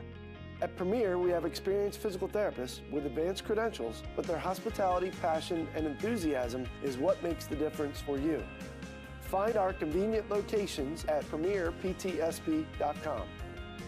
The Clubhouse at Baywood is a full-service restaurant and premier wedding and event venue in coastal Delaware. Located just a few miles from Lewis and Rehoboth Beach, this all-inclusive venue features breathtaking views, stunning indoor and outdoor spaces, and a team of professionals to help you plan your dream wedding. From our in-house florist to our award-winning culinary team, we will take care of everything, making sure your day will be one to remember. Reach out today to schedule your tour at Baywood. From Fenwick Island to Middletown, Surf Bagel is your go-to spot for fresh baked bagels and good vibes.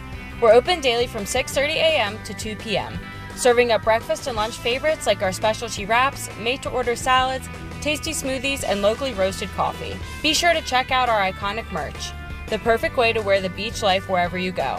Dine in and enjoy the beach atmosphere or grab your order to go and hit the road. We're stoked to serve you soon.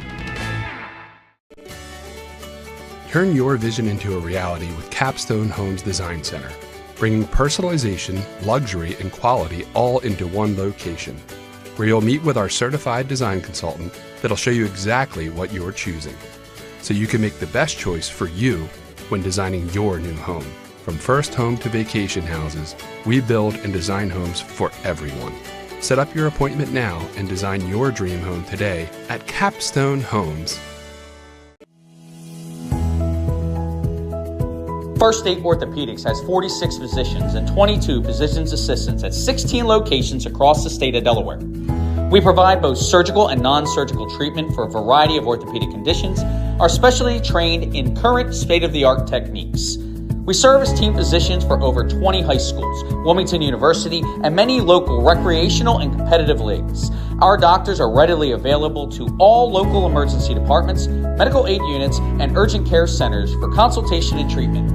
Give us a call today at 302-731-2888 or visit us online at firststateortho.com. Get the assurance that your HVAC system is what you need with Ambience. Ambience provides you with over 25 years of experience in the heating, cooling, and plumbing industry. The team at Ambience Heating and Air Conditioning provides high-quality residential HVAC installations, maintenance, and repairs in new and older homes in the Delaware, Maryland, Pennsylvania tri-state area. You may not realize it, but half of your energy costs go to heating and cooling. Make sure your energy dollars count and call us today for a free estimate. 302-239-HVAC. 302-239-4822.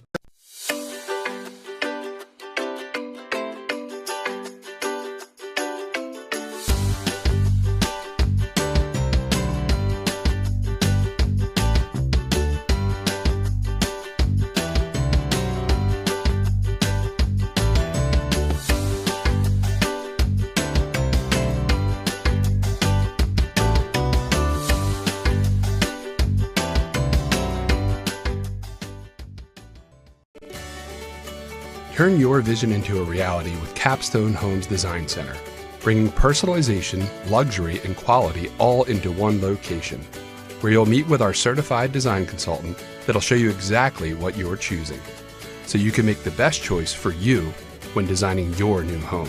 From first home to vacation houses, we build and design homes for everyone.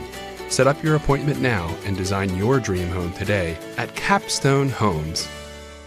Wraps, signs, banners, and promotional items that can help your business stand out from the rest. Looking for an excellent way to convey a professional image? Customized promotional products are the perfect way to target new customers, increase employee retention, and boost your brand awareness. Let the professionals at Cassidy Graphics bring your advertising ideas to life. Give them a call today at 302-326-2412. Again, that number is 302-326-2412. Again, Cassidy Graphics brings your advertising ideas to life.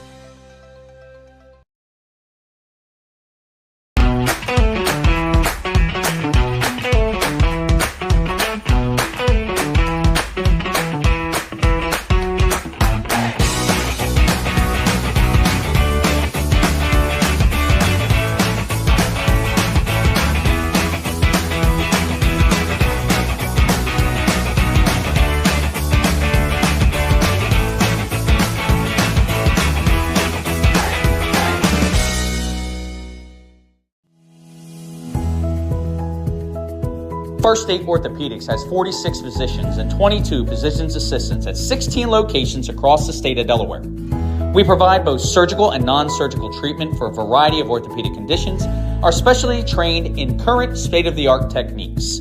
We serve as team physicians for over 20 high schools, Wilmington University, and many local recreational and competitive leagues. Our doctors are readily available to all local emergency departments, medical aid units, and urgent care centers for consultation and treatment. Give us a call today at 302-731-2888 or visit us online at firststateortho.com.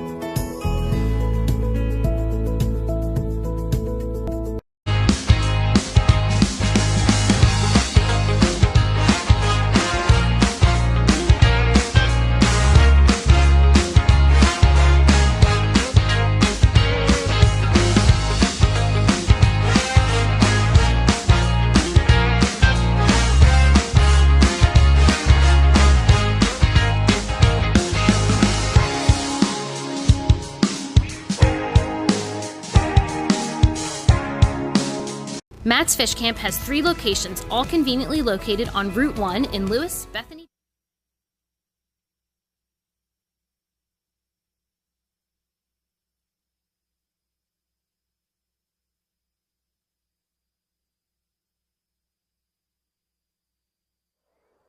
Back here at halftime, 10-7, St. Mark's on top. They were threatening to score again late in the half before that interception in the end zone. And that's where we stand as both teams have returned to the field to get loosened up for second half action. Here are the scoring plays in our ball game. St. Mark's with a 60-yard interception, pick 6 by Saunders, his second of the season. Bracalente's kick made it 7-0. That was midway through the first quarter. And then the next time DMA got the ball, they went down and scored with 34 seconds left on the clock. It was a long pass play, breaking tackles from quarterback Andrews to Keller. 83 yards to set it up. And then the touchdown pass went 5 yards to Rice Jackson. Paris kick tied it at 7.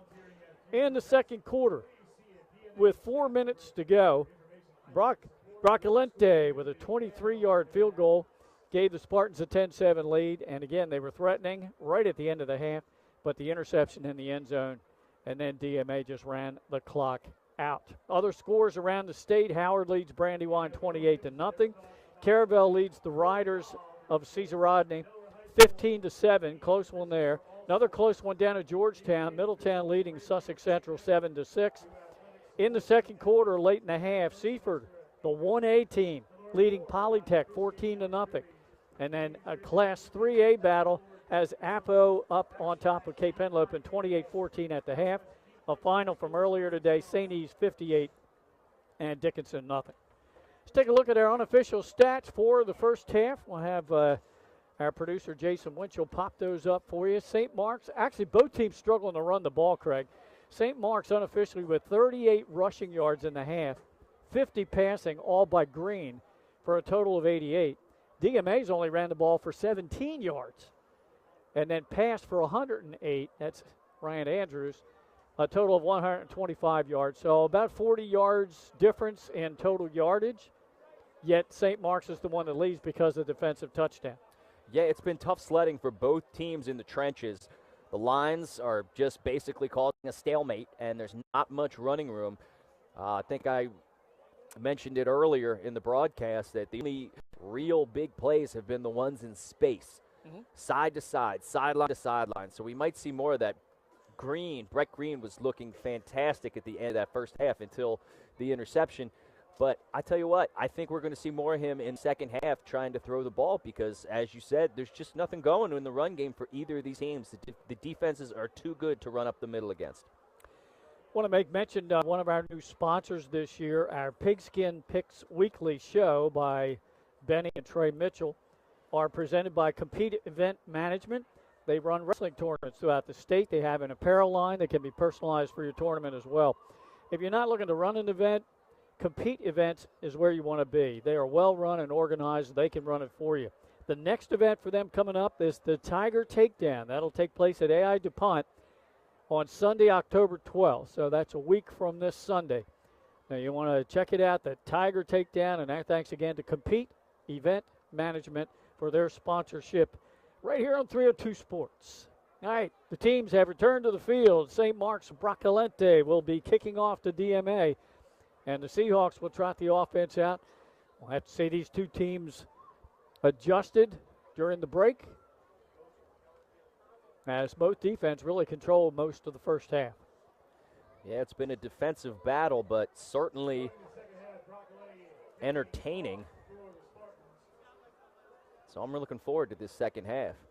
Let's see if Bracalente just boots it in the end zone for the touchback, or whether he just puts it deep. We'll find out momentarily. Just waiting for the officials to give their hand signal to the kicker, Mateo Bracalente. We're ready to go. There's the whistle. And the second half is underway. High end over end. Sails down deep, taken at the 5-yard line. Good cut by Keller. Keller in space makes another man miss, and he's all the way up to the 45-yard line. Good return. incredible vision by Keller. You could almost see him lining up that hole that he was just going to burst through, make his way to the sidelines, and he's almost at midfield.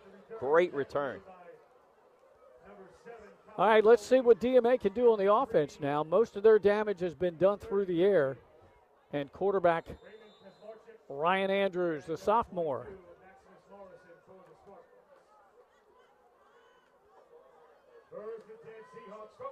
Looks like DeVar Rice Jackson split to the bottom of your screen. 2 slot receivers. Keller in motion. Fake it to him. They go up the middle with Mosel. He crashes all the way up near the midfield. Looks like they're going to spot him shy of midfield at the 49. He'll pick up 3. Getting a little chippy in there already on the first play. Mosel was the leading rusher in the first half. He had 17 yards on 9 carries. Yeah, that just shows you how tough it's been to try to get yards against either one of these defenses, but especially this. I mean, when you see him at midfield here, it's the closest we get to them. And yeah. St. Mark's defensive line is huge. Yeah, good size. 2nd down at 7. This time they give it to Keller on the sweep. Hit at the 49 and driven back. This time he will not break a tackle. They tried that jet sweep again that they had a little bit of success on in the first half, but this time nothing doing. And again, St. Mark's defense just stout. Looks like a loss of a yard. If I look at the down marker, it's going to be 3rd down and 8. Ball at the 48-yard line. Keller gave the team good field position on the return. But again, 2 running plays have only net 2 yards. I'm really having fun with the 0 and the 8 on DMA with this font they got. I've confused them a few times tonight. Mosel in motion. Andrews back to pass. Throws down the sideline. Wheel route. Makes the catch down inside the 35 near the 30. He dropped it. Oh, did he? Again. Wow. We've had so many drops tonight. I mean, some of these just look like such obvious catches that you can't help but just say, yeah, he made the catch. But now he dropped that. It was right in the bucket, and he dropped it. We've had a few big-time drops tonight. Sure have. And that was Mosel, who's very sure-handed. He was in motion running the wheel route down the sideline. He was open. Quick punt.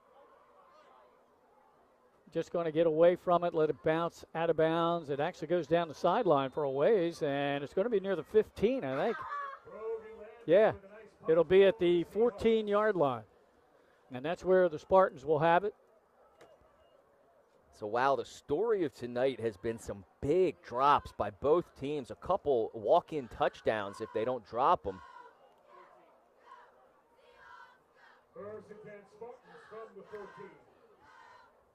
Spartans pinned back deep now. Glenn Frazier alongside Craig Liskowski on the call tonight here. Crisp autumn evening, early October. Oh, this is football weather right here. I love it. We have an intruder in the...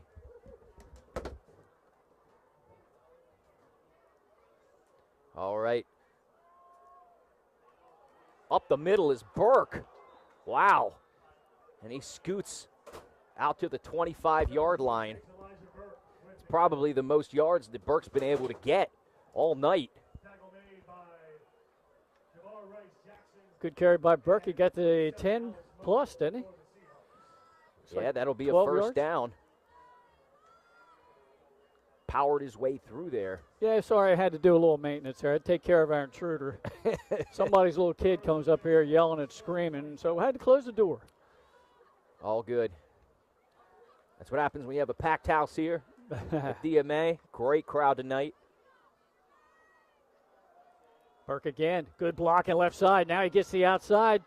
He spun around, and they're holding on to his shirt. So forward progress to the 30. It looked like it could have been a lot more.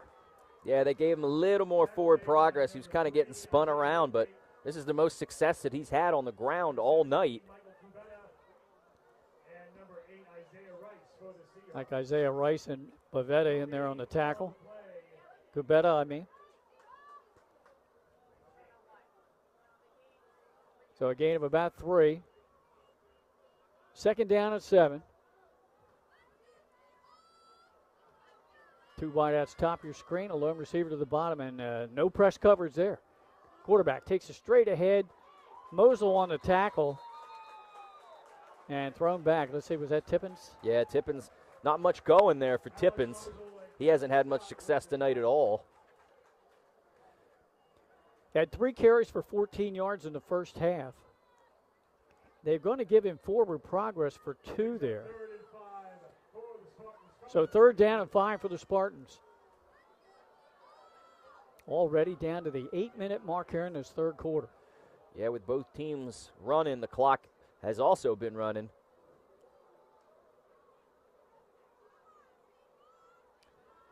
TJ Wallace single covered here. Looks like a blitz is coming off the edge. Pitch out. They're going to run Burke on the sweep. 35. First down over the 40 and out of bounds near the 45. Hard running that time. That was a perfect play call because Tyler Swarter was coming off the edge on a blitz, but they ran it to the opposite side. Therefore, they had all the space in the world, and they get the first down. Burke running hard. Good success coming out of the locker room for Burke right now. Better blocking by the St. Mark's offensive line, too. So Burke unofficially 9 carries for 17 yards in the first half. Already 3 carries for 26 yards here in this 3rd quarter. Yeah, he's coming out. He's a man on a mission. I think we're going to see him have quite a half here. St. Mark's might have to cheat up a little bit in the box now. Tippin stays in. He's going to take it straight ahead himself. And he's going to lunge forward for about 4 yards. Yeah, QB draw. Again, not much there, but he got something out of nothing, about 4 yards. And he goes back to the sideline, get the play call. Officially, they're going to give him 3. Going to say his knee touchdown at the 49, just shy of midfield. So it brings up 2nd down and 7.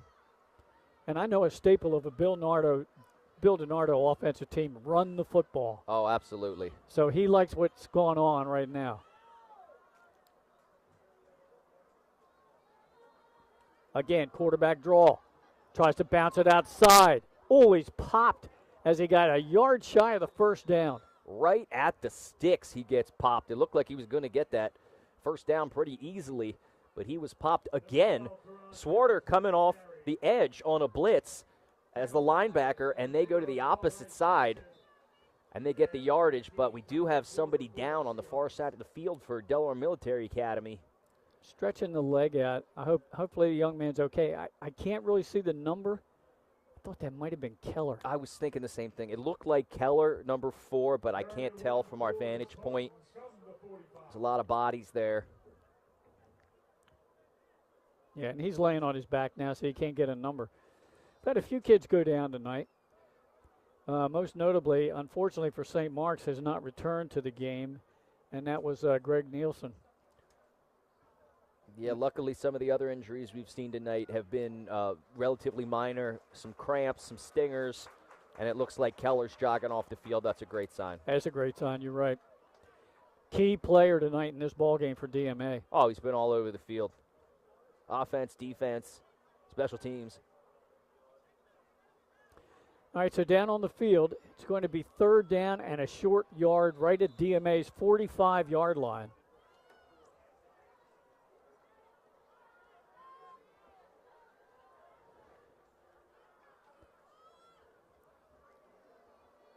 Quarterback Tippins takes it straight ahead. Now he bounces it to the outside and reaches that ball out to get the first down. What an effort by Tippins there just to get that 1 yard. Probably ran 15 yards to the side, reached out to get the 1 yard they needed, but he gets the first down, moves the sticks.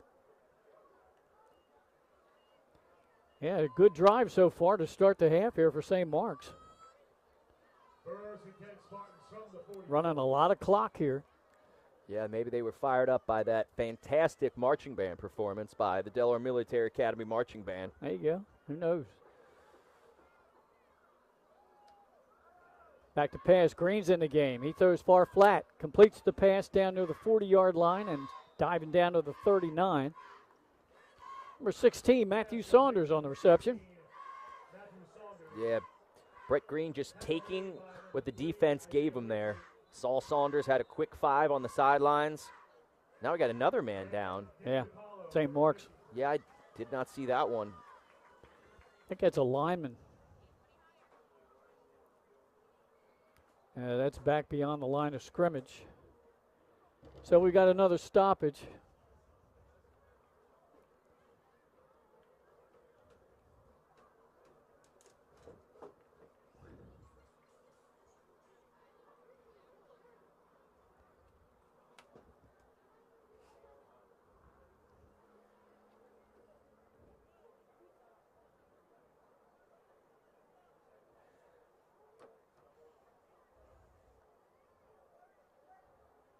Sounds like got a little controversy going on down there in the Caravel Caesar Rodney game. I was just seeing that myself. Benny Mitchell down there making the call. And have fun, Benny. We've had fun with officiating calls so far this year with controversy. Oh, it's been an adventure. No knock on the guys. It's just it's been happening. Yep, sometimes those things happen. Yep. All right, the injured player off the field. It's now 2nd down and 5 for St. Mark's at the 39 of DMA. Green, look to pass. Pressure's coming. Flushed out of the pocket. Rolls far side. Sets up. Throws down the sideline. Tipped and incomplete. Yeah, he was under a lot of pressure there. Good job to not take a hold by that St. Mark's offensive line, though. They gave him enough time to get to the sideline and sling that thing, at least have a chance at a play. That brings up 3rd down and 5 and stops the clock with 5:52 to go here in the 3rd quarter. I feel like this might be 4-down territory. I think you're right. Green, running back behind him, hands it off. Now we got a whistle and stoppage before the play got underway. We got a flag in the backfield. Yeah, Laundry on the near side of the field. This is going to march St. Mark's back 5 yards. So now you got a big call coming up. You got the strong leg of Mateo Bracalente. But where do you need to be to really give him a legitimate shot? Yeah, I was thinking 4-down territory because they only had 5 to go, but now 3rd and 10 or third and 10 makes it a little more difficult of a decision from almost midfield. Once again, Green. Burke behind him. Oh, pressure comes right up the middle. He got flushed to the far side. Throws the ball. It's tipped, caught out of bounds, and incomplete. So now 4th down and 10. Yeah, Bobby Groves crossing the field. He had him for a second, but Green didn't have enough space and enough time to get it to him. And by the time he threw it, he was already out of bounds. So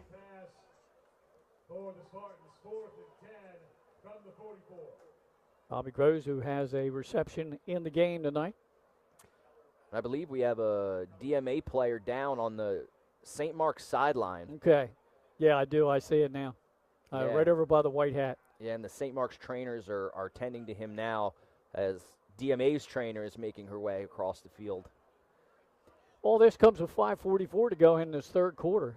No score so far in this quarter. Still 10-7, St. Mark's. We were moving quite quickly, but we've had some unfortunate injuries, but luckily, it looks like they've been able to shake most of them off, cramps, stingers, etc.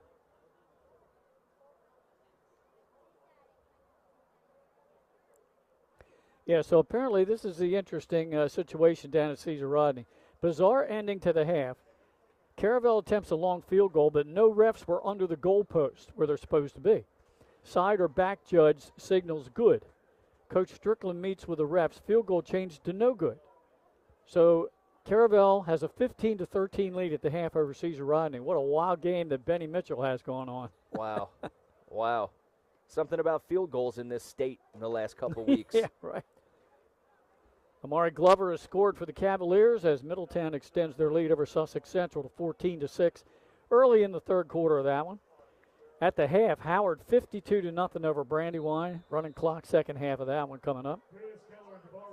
Polytech has scored, so Seaford leads the Panthers 14-6 near halftime. All right, here we go out of the injury timeout. Mateo Broccolente to punt, angles it far sideline.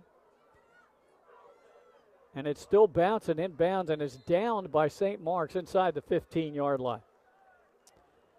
So that little 5-yard procedure penalty really hurt. That changed the game right there in terms of that drive. I mean, you're 3rd and 5 in their territory. You're kind of in no man's land, so you think it might be 4-down territory. But instead, you get that procedure penalty, and now it's 3rd and 10, 4th and 10, you got to punt. That changes a lot. So, but I tell you what, Broccolente hit it down to the 1 last time. I bet you he's disappointed that he only got to the 12. But sure he was. For anybody else, that's a wonderful punt. All right, so DMA has not had good field position except for the kickoff return here in the second half. Now they're backed up to their just shy of the 14-yard line. Andrews in the gun. Man in motion. Fake it to him. Handoff up the middle. That was a good hole. It got sealed off pretty quick, but still moving the pile just shy of the 20-yard line. That was very interesting with the jet motion coming across, but yet they hand off to the left side off tackle. Mosel on the carry. He picked up 5 yards, almost 6. Yeah, probably the most space that he's had to work with all game up the middle there. Yeah, he slashed off that left side and had a good hole that finally got sealed up by the linebackers. So 2nd down and 4 coming up.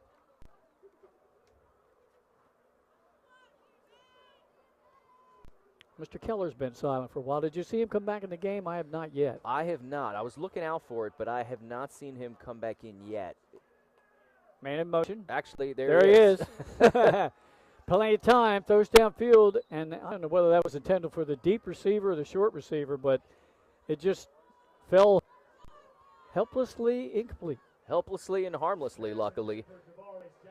But, yeah, intended for Javar Rice-Jackson over the middle. Bit of a miscommunication as that ball, there was nobody in sight. So now 3rd down and 4. Still a very manageable play. As Ryan Andrews, a sophomore, came over to sidelines to get the call and now relays it to the rest of his offensive teammates. They're on the far hash. They got a lot of space here, and they're going to go 3 wide receivers. Yeah, and Keller is the inside receiver. And the coverage on him is at least 8 yards off the ball. Throw middle of the field. Nice catch made all the way to midfield. Slowing up, getting to the 40-yard line, and then stepping out of bounds at the 35. That was a nice pitch and catch that time. And that was number 0, DeVar Rice-Jackson. DeVar Rice-Jackson again with his speed. But I'll tell you what, T.J. Wallace with another touchdown-saving tackle. He's so fast he was able to catch him because it looked like he was gone. And yet Wallace tracks him down. But here we are about the, let's see here, about the 36-yard line. That went for 40 yards. 2 receivers, top of your screen. They're going to hand off Mosel out of the backfield, and he slashed forward almost down to the 31. He's going to pick up about 3. 2nd down and 7 coming up. Yeah, also should have given Ryan Andrews a lot of credit on that throw, too, because he zipped that thing in there and got him in stride. He hit a tight window that time, Craig, for sure. Absolutely. And give DeVar Rice-Jackson credit for holding on to that ball in traffic. DMA on the move now. Andrews drops back, looks downfield, has a man open, diving attempt made, incomplete, flags thrown. We're going to have a PI.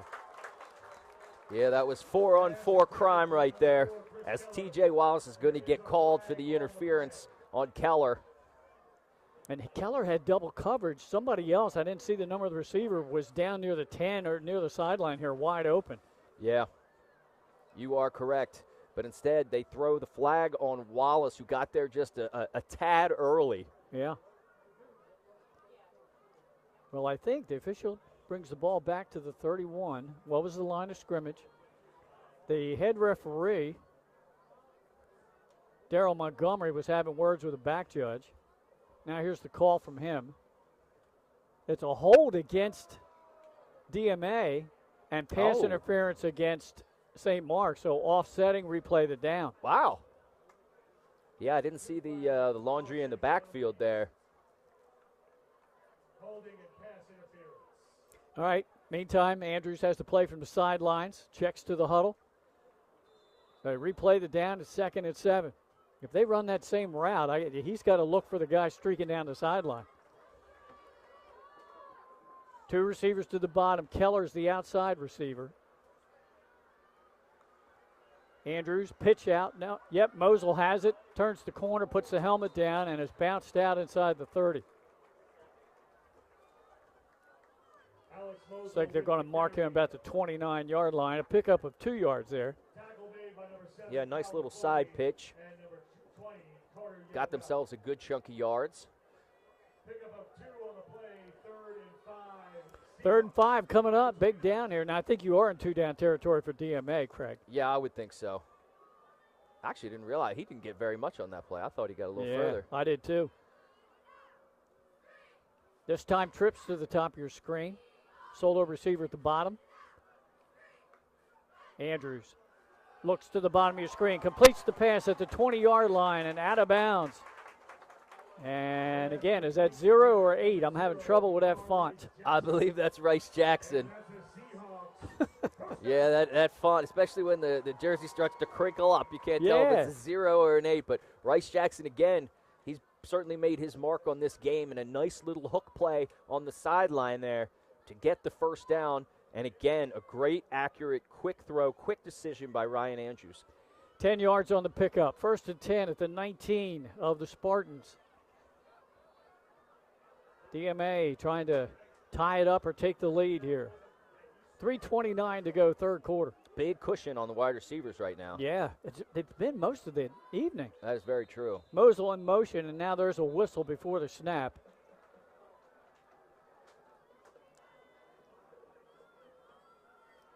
Ryan Andrews throws the ball back to the official. It's going to be a 5-yard step off against the offense. Making it 1st and 15 back at the 24. 5-yard penalty, delay of game, 1st and 15. Delay of game, okay. Oh, wow. Interesting. Didn't get the snap off in time. No. That's not a problem we've had most of this game. No, it's been the opposite. They've been working quick. Actually, I spoke with an official at halftime, and he said that's exactly what it was. They just weren't set yet. Yeah. Those issues in the first half. Andrews back to pass. Looks down the corner of the end zone. He looks for DVR, and he's got it. No, incomplete. He dropped it at the end. Thought he had it when he hit the turf. Looked like he did have it, but when he came down, he did have good coverage on him by T.J. Wallace. So the combination of hitting the ground and having Wallace all over him, I think that ball just popped out. Almost a fantastic play. DRJ, DeVar Rice Jackson, almost coming up with another one. Not quite. Double coverage on him. That makes it 2nd down at 15 for the Seahawks. As we have 3:23 to go here in this 3rd quarter. That was a good time to take a shot there. They had one-on-one coverage, and he almost pulled that down. Which looks like we have Keller and Rice at the top of your screen. And now Mosel in motion. Handoff up the middle is fumbled. The ball's on the ground. There is a flag down, too. Yeah, there is a flag. I believe, was that Gavin Scott who fumbled it? He was in the backfield on the left side of the formation. I think the officials are saying that DMA recovered the ball. And now I have to check the flag. That might be another motion penalty. This time might be refused and take the loss. Yeah, 3rd and 15 might be, or 3rd and 16. If they lose a couple yards there, it might be a lot better than 2nd and 20. Illegal shift against DMA. And I think Coach DiNardo is just going to deny this penalty. Yeah, he's going to decline it. That's a wise decision, so it makes it 3rd and long. Penalty declined. Loss of 2 on the play, 3rd and 17. Third down at 17. Now back out across the 25 to the 27-yard line. Now let's see with sophomore quarterback Ryan Andrews. What's he going to come up with here? Back to pass. Pressure came up the middle. He steps up. He throws it. He was hit as he threw the ball. It's underthrown. It's anybody's ball. Did somebody catch it? The official and the back judge says no, incomplete. Yeah, they're going to say that hit the ground. Getting a little scrappy there. Again, T.J. Wallace. That's a shame there because Ryan Andrews actually had Keller streaking open on the left side on a slant. Instead, he goes for the one-on-one deep shot, but it might not have mattered anyway as we have another flag in the backfield. Yeah. Now, if this is holding, DiNardo might want to push him back a little more because they're going to go for it on 4th down. I would agree. Hold. Oh, he declined it. Oh. All right. Didn't want to replay 3rd down, I guess. So yeah, 4th and 17, yeah. But you are correct. Either way, they are going to go for this on 4th down. Keller, Rice, and Mosel split to the top of your screen. Scott's in the backfield. Andrews back to pass. He looks. He throws down the far side. Jump ball tipped away, incomplete. I like the idea there. One-on-one coverage. You throw the jump ball to your best receiver. Hope he can high point it for the 1st down. However, you are throwing it Matthew Saunders, who has a pick 6 tonight, 2 on the season, 4 INTs total. So that's basically, unstoppable force meeting an immovable object. Is that the phrase? Yeah. So DMA did a really good job. They matriculated downfield, got all the way down inside the 20, and that's where the drive stalls with penalties and incomplete passes. So the Spartans will take over at their own 26-yard line. 2:51 to go in the 3rd, and it's a 10-7 lead for the Spartans. That's the way it was at half. That's where we sit. Receivers are 2 by 2. Green backs to pass, throws over the head of his intended receiver, incomplete. Yeah, a little too much mustard on that one to T.J. Wallace. T.J. Wallace was the intended receiver. That stops the clock. 2nd and 10 from the 26. Yeah, they're keeping Brett Green in there. The Spartans are on offense. He gives them a little bit more of a vertical threat in the passing game. Low snap, Green. Started left, rolls right, throws it downfield over the head of everybody and incomplete. And I just got a message from Mike Lang, who's roaming the sideline, saying Elijah Burke has his shoulder pads off, ice wrap on the shoulder. Wow. Wow, that is a big loss for St. Mark's. It looked like he was really getting cooking there in the beginning of the 3rd quarter with some big runs, some big yardage. I was thinking that he was going to start taking over the game like he normally does. Yeah. DMA crowd really getting into this. Yeah. Stomping those bleachers. 3rd down and 10. So without Burke in there, they lose their top running threat. Green throws middle over the head of his intended receiver, incomplete. It was intended for Colin Foley.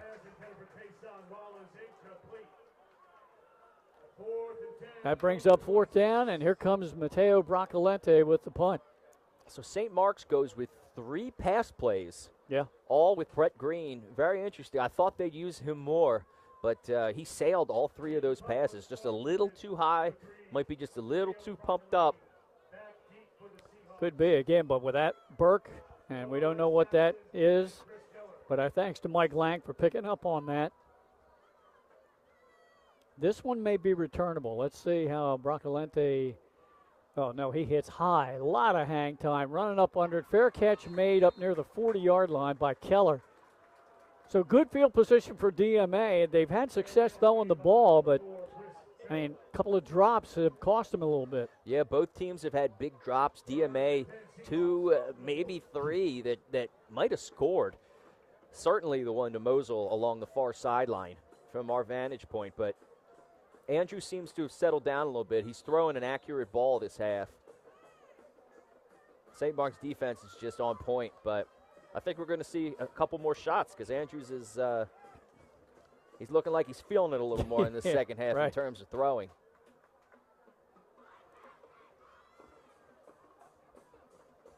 First down play just shy of the 40-yard line. Receivers top and bottom. And now we've got some confusion on the play call. As Andrews and Mosel both look to the sideline, they're going to have to call a timeout. They're going to burn a timeout here with 2:30 to go in the third quarter. While we have a timeout, let's check the scoreboard around the state, brought to you by Dover Federal Credit Union. You can bank with Dover Federal Credit Union. Seaford leading Polytech 21-6 midway through the third quarter. Apo extending their lead over Cape Henlopen to 41-14 late in the third quarter. Wow. Howard 52, Brandywine nothing at the half. That'll be a running clock in the second half. Sussex Central has scored, made a 2-point conversion. They've tied Middletown 14-14. That game late in the third quarter in the Castle. It is hard to win in the Castle.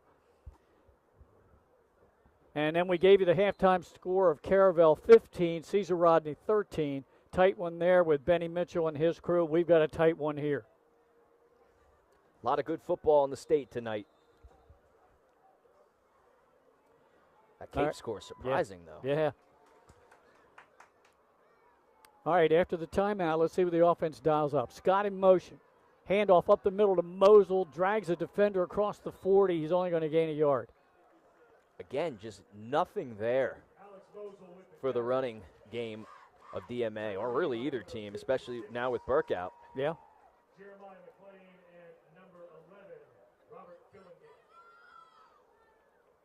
Andrews gets the play from the offensive coordinator, checks into the huddle with 2:04 and counting to go in the third.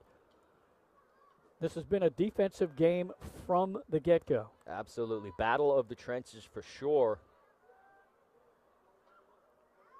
Got Rice Jackson single covered on the bottom here. Yeah, let's see if Andrews goes to him. 2nd and 9. Drop straight back. Yeah, he's looking for him on a slant pattern. That route was jumped. And then the interception attempt dropped by T.J. Wallace. Yeah, Wallace tried to get inside of that route. He got there at the same time, but still almost picked it off. He was looking one-on-one coverage. That was just your best wide receiver against one of their best corners, and Wallace won that time. You know, Craig, we've talked about a lot of drop passes tonight, but let's give some credit to the defensive backs for both teams. They've had tight coverage. They're hitting the receiver right when the ball gets there and causing a lot of those drops. Yeah, there's not been a lot of space for either quarterback to throw to, but particularly Andrews has had some great throws that have just been greatly defended by St. Mark's. So, I mean, you just got to tip your hat to him. You're exactly right. This time the receivers for DMA 2-by-2. Andrews rolls near side. Oh, he's hit, and he's hit as he lets the ball go. That'll be an incomplete pass. Good pressure there by number 15 for St. Mark's. And that is Evan DeSulio. Did I say that right? DeShulo. DeShulo, okay. Close. It's you close. know, I know you know. Yeah. DeShulo. Those who know me know that inside joke. He has 3.5 sacks coming into the game tonight. Almost got one there. So now punt formation. First punt we've seen in a while. That's number 11, Brogan Landis, the sophomore, to boot it as we're nearing the end of the third quarter. And we got another whistle.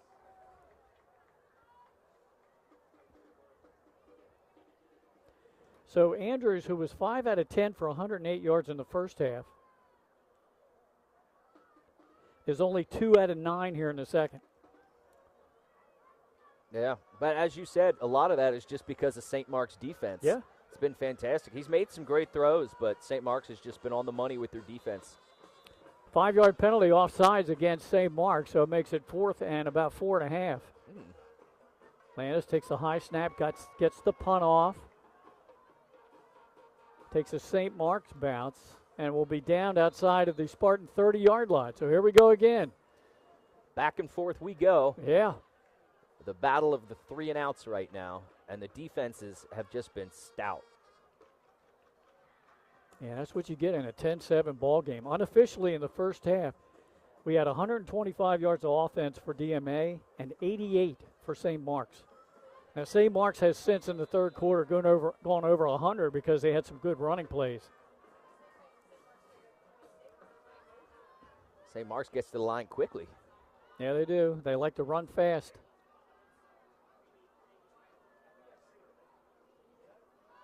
Tippins takes it himself. He's wrapped up from behind.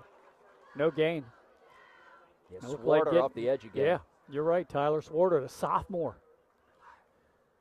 Yeah, they've been blitzing him off the edge a lot. It's not a typical, 3-4 defense. They run more of a 3-5 because they have some of these linebackers acting almost like stand-up defensive ends. Brings up second down and 10 for St. Mark's as we're under a minute to go now in this third quarter. Receivers are 2-by-2. Tippins takes the low snap, hands it off. Oh, maybe a yard, and that's it before the running back's thrown back. And that's number 22 in the game now, running the ball for the Spartans. That's Maximus Morrison. It's a great name. Great name.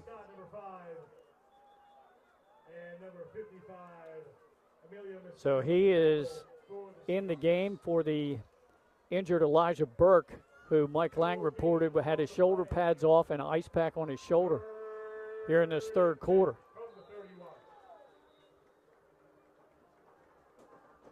Jeremiah McLean just jogged off the field for St. Mark's. Okay. So they got a backup lineman in there.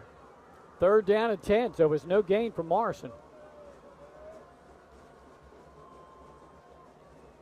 Low snap, pump fake, rolling, near side, penalty flag is thrown. Now he's going to run with it. He's hit across the 35 and goes down just shy of the 40. It'll be short of the first down, but I think we might have a hold. Yeah, this one's definitely coming back. He was able to get the edge because of the hold. Teron Tippins on the carry. It's going to come back, though, a hold against St. Mark's. Referee looks to the sideline. If you don't take the penalty, it's going to be 4th and 2. I think you take the penalty. Yeah, I think you got to take the penalty here and hope your defense just remains as solid as they've been this entire game. Yeah. Now, the time has run out on the scoreboard clock. Let's see if we have an untimed down coming up before we take a break. There's the penalty yardage, stepped off back just outside the 20-yard line of the Spartans. And the official is going to say that is the end of the third quarter. All so right. no scoring in the third quarter. We'll go to the fourth quarter. It's still St. Mark's 10 and DMA 7. Back after this.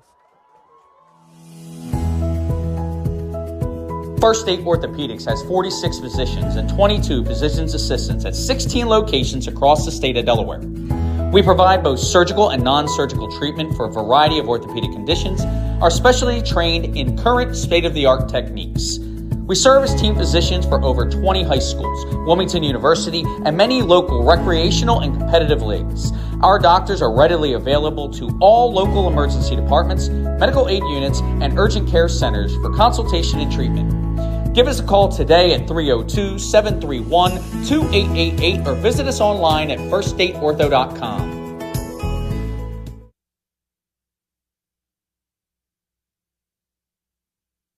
Are we back? We are back because apparently it's an untimed down, even though they announced the end of the quarter. Well, I looked at the referee, Craig, and he held the ball up as to say end of the quarter. He did, and the announcer said end of the quarter, but here we are. All right, one more play in the quarter then. Third down and 20.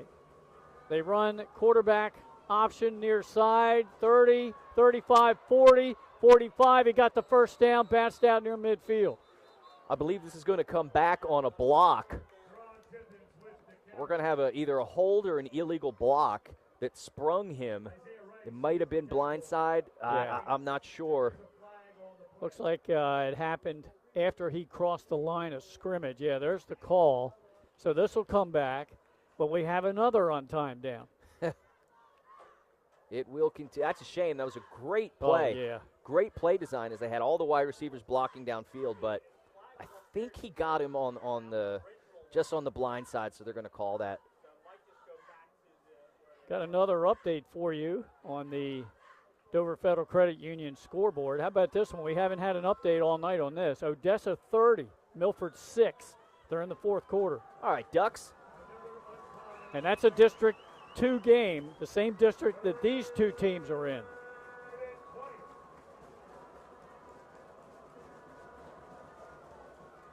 DMA fans making noise on the bleachers. Replay the down, 3rd down and 20.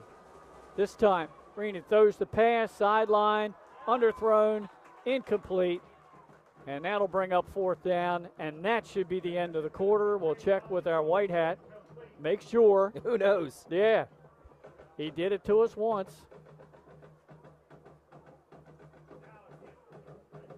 Takes the ball, there's the whistle, holds the ball up, and officially we've reached the end of the 3rd quarter. Now we'll go to the 4th quarter. 10-7 St. Mark's. We'll be back with the finish after this.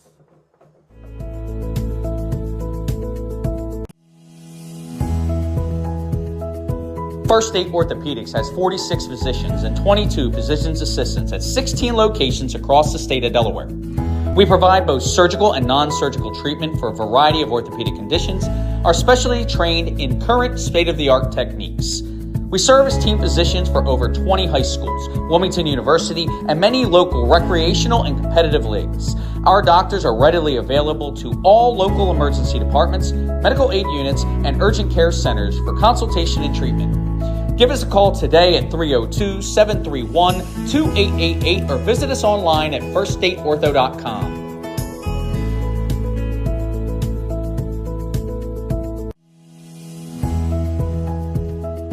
First State Orthopedics has 46 physicians and 22 physicians assistants at 16 locations across the state of Delaware. We provide both surgical and non-surgical treatment for a variety of orthopedic conditions, are specially trained in current state-of-the-art techniques. We serve as team physicians for over 20 high schools, Wilmington University, and many local recreation. We're back here getting ready for the 4th quarter of action, and it will begin with a Matteo Broccolente punt. He's going to hit this from about his 10-yard line. DMA hoping to get good field position to start this drive. Last time they had the ball, the drive stalled inside the 20, and they had to give it up on downs.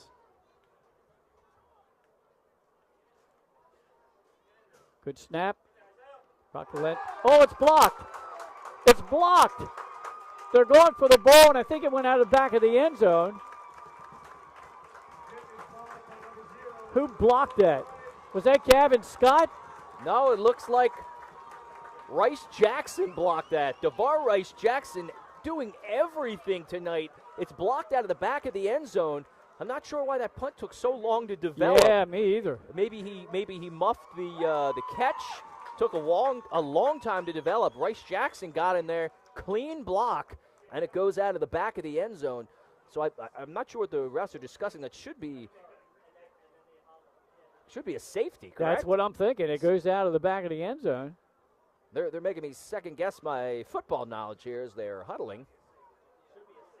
Yeah, that's what the call is up here in the press box. It should be that would make it a 10-9 ball game. We got a baseball score here tonight as we're in the midst of the MLB playoffs. Red October. They're still discussing this. Not quite sure what's happening here. All right, here's our white hat. Safety, There we go. Had to be. It took a little bit, you know. Yeah. So it comes on the first play of the 4th quarter. DeVar Rice Jackson, the man they call DRJ. Yeah. And you don't see too many kicks get blocked from Broccolente. No, that one just took, as I was saying before, it took a little bit to develop. I'm not sure what happened there. I'd have to watch the replay, but maybe, I don't know, maybe he just couldn't get a handle on it, but it looked like he took a long time to get that kickoff, and that gave Rice Jackson enough time to get in there and block it. So now, of course, Matteo Broccolente has the option to kick or punt. Looks like he's going to kick it off from the 20. DMA, again, should get good field position, down just by a point now. Got another score update for you. Cesar Rodney has scored again. They now lead Caravel 19-15 in the 3rd quarter of that one down at Ryder Stadium. Middletown has scored again. They now lead Sussex Central at the Castle 21-14. That one in the 4th quarter. All right, here's the kickoff from Broccolente. Nice kick. Boy, put a leg into that one all the way down inside the 20. Wow. The return up to the 30, 35, and shy of the 40-yard line. That thing went from 120 to the other. Yeah. That is just an impressive kick. Return was by Keller. Still good field position for DMA. Maybe not quite as good as they had hoped after a safety. Absolutely, yeah. Broccolente made up for that block punt with a big kick there to put them in their own territory to start this drive. But beginning of the fourth quarter, 10-9. All right, 2 wideouts to the top of your screen. Defense will play off. Andrews in the gun. High snap, takes it in. Hands off to Mosel, and he carries the defender up to the 40, so he'll pick up about 2. Yeah, good play by Andrews just to pull that high snap down. Tough sledding tonight from Mosel. 21 yards on 11 carries so far. Yeah, he's putting in some hard work, not getting very far, but who knows, maybe wear down the defense enough, you'll pop one right at the end of the fourth. Gavin Scott is in a wing. Now he's in motion. Andrews back to pass. He's looking to fit the home run ball, and over the head of the receiver, incomplete. DeVar Rice-Jackson had a step. I'm not sure if he lost track of where the ball was because he didn't even put his hands out, and it wasn't really that far out of his reach. It probably wasn't catchable, but I'm not sure he was aware of where that ball was. But, man, that was almost a perfect home run ball. Incomplete brings up 3rd down and 8 for DMA. Almost the entire fourth quarter yet to play. 11:03 left. I think we're going to see DMA get pretty aggressive here with the play calling. Yeah, trips to the top of your screen. Lone receiver to the bottom. Andrews back, looks right, throws right. Keller tried to one-hand it, led him a little bit too far. Yeah, both those throws to Rice-Jackson and Keller just a little out of the reach of the receivers. And now here we are on 4th down already. Yeah. So the sophomore Landis will be in to punt this away, as head coach Matt Carey and his staff hope the defense can hold like they've done most of the night, get the ball back in the hands of their offense. Back deep appears to be number 3 for St. Mark's. No, that's not Broccolente back there. Who's back there? Number 7, Foley. Gets away from the punt. Good bounce for DMA. Rolls all the way down, almost to the 10-yard line. Tell you what, we've been talking about Broccolente so much with his kicks. Yeah. DMA has had some good punts tonight, and they don't have a lot of hang time, but the bounce, they're getting a DMA bounce every single time, 10, 15 yards. Brogan Landis, 10 to 15 yards every time that ball bounces. Well, they have St. Mark's pinned back this time, inside the 12-yard line. Now, if you're a DMA fan, which most of the people here tonight are, down in front of us, can the defense hold down here and hopefully get good field position or maybe another block punt? Yeah. I mean, their defense already scored 2 for them, within 1. We have 19 points on the scoreboard. 8 of those points have been scored by defense tonight. There's a good run right up the middle by Tippins out to the 25. That's definitely his best run of the night, other than the 4th down one that was called back. I'm sorry, the 3rd down one that was called back. Yeah. But Teron Tippins there. That is the best run of the game for St. Mark's, 13 yards. Yeah, moves the sticks. Now, Burke had runs of 12 and 11 before he went out of the game. Yeah, it's a shame. So they get a little breathing room now. The Spartans do. They're at their own 25.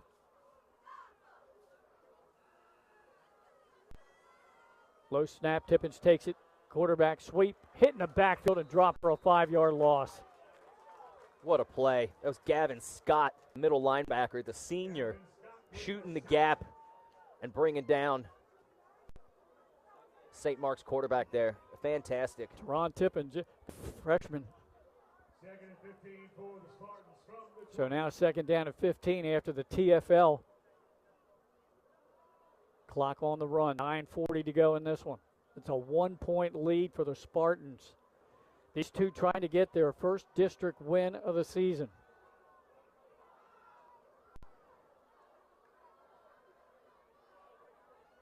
St. Mark spreads them out. Almost dropping the snap was Tippins. He gets it back. Nice tackle from behind. He'll get a minimal gain. Yeah, that was great by Tippins just to hold on to that ball and get a couple yards. On the tackle was Michael Sabetta. He gained a couple. Third down and 13 coming up now for the Spartans. Bill DiNardo barks the offensive call to his QB. Big play defensively here for DMA as the players calling for their fans to make noise, and they are doing so. Yeah, Swarter trying to get everybody pumped up. Tippins in the gun. They run the quarterback sweep again. Hit and dropped for no gain. And coming up to make the stop was... It's Gavin Scott again. Wow. Yeah, I think they... Okay, there goes. That's that bunched-up jersey again. I think the announcer had that one wrong. Yeah, that was definitely Gavin Scott shooting the gap again to bring down Tippins. Almost mirroring the last play. Yeah. Good series, except for that first down run by Tippins for the DMAD. Now they'll get the ball back. Now let's see if they make the adjustment on special teams blocking. DRJ backed deep for the Seahawks, and he's back way deep since we obviously know this punt could go a very far way. Gets this one off nicely. A little wobbly, fair catch. Called for by Keller. He dropped it, but he jumped right back on it. At about the 43, maybe the 44, and that's where DMA will have it. They're going to go to work right about midfield. That was heads-up play by Keller to jump on that as he muffed it. There's one of the defensive players just came off the field again, trying to get the fans fired up for DMA. That was number 19, Tyler Swarters. Had a pretty good game tonight. First and 10 Seahawks from the 43. Andrews in the gun, flanked by Mosel. Just two receivers in this set. Scott in motion. Mosel gets it, tries to find some blocking. He scoots up to the 45. He'll gain 2. Give DMA credit. They're sticking to their guns. They're really trying to wear this defensive line of St. Mark's down, but so far just hasn't worked. It's just nothing there. Mosel checks out of the lineup. Ryan Andrews gets a play from the sidelines as we close in on 7 minutes to go in the game.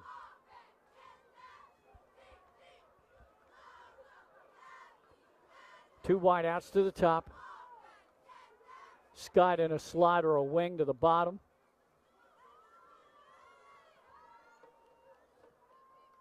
Keller in motion. Handoff up the middle. Not much there. No gain, and he's pushed back. Again, St. Mark's just defensive line just pushing the DMA offensive line backwards. It's just been a battle of the trenches. So far, it's been mostly a stalemate. New running back that time on the carry was Tavion Gross, a freshman.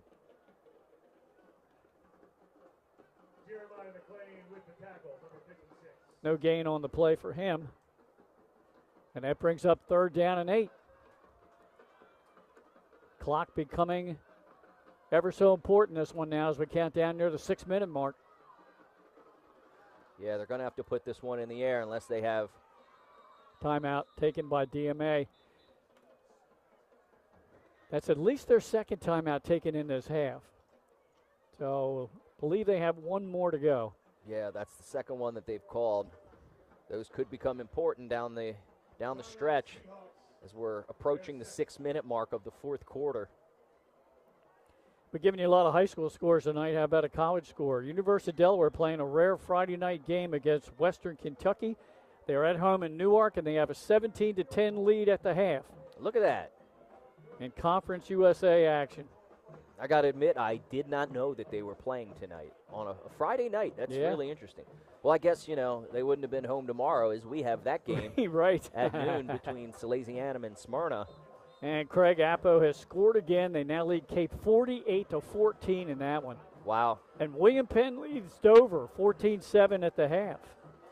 Yeah, we've done a few Appo games, and they're an impressive team to watch. All right, timeout over. Seahawks with a big 3rd down and 8. What did they come up with?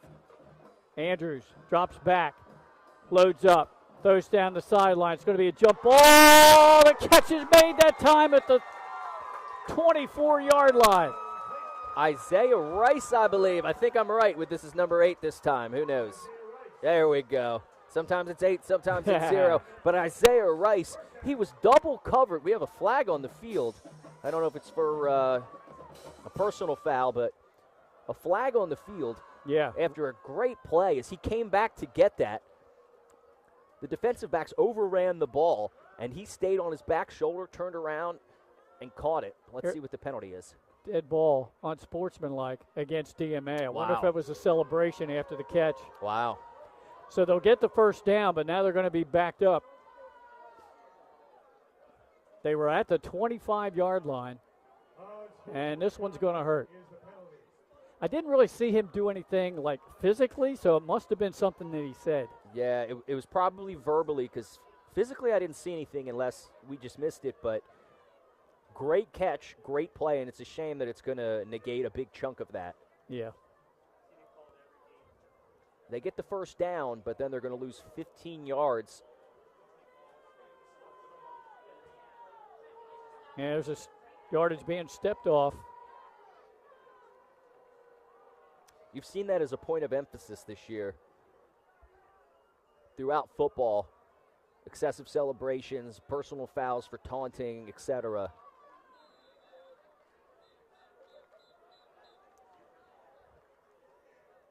All right, it's going to be backed up to the 40-yard line of the Spartans. DMA after the big play, trying to get this lead with under 6 minutes to go. Mosel in motion. Andrews back. Pressure's coming. They blitz, and the blitzer deflected the pass. I believe that play might have been blown dead by the near side umpire as there's a flag down on the far side of the field. And we also have a timeout taken, it looks like. Well, I'm not sure what the flag's for. It's just laying there. Yeah, way up there where Bill DiNardo just crossed onto the field. Now the official picks it up. I take that back. That's not Bill DiNardo. I think it's a defensive coordinator for St. Mark's. Yeah, so they picked the flag up. It's going to be, it should be 2nd and 10, but I thought I saw the official say timeout taken by DMA. So maybe that was before the snap. Yeah, they blew the play dead. I saw some players stand up, so I think that play will definitely be replayed. Got a couple updates for you on the Dover Federal Credit Union scoreboard. Odessa extends their lead over Milford to 37-6, fourth quarter. Howard has defeated Brandywine 52-0. And William Penn leads Dover 14-7. Colonial's looking for their first win. All right, here we go. Coming out of that timeout, 1st and 10 at the 40 of St. Mark's. Mosel in motion. Andrews back to pass. Pump fake. Throws it down the middle of the field. Was that a catch down at the 5?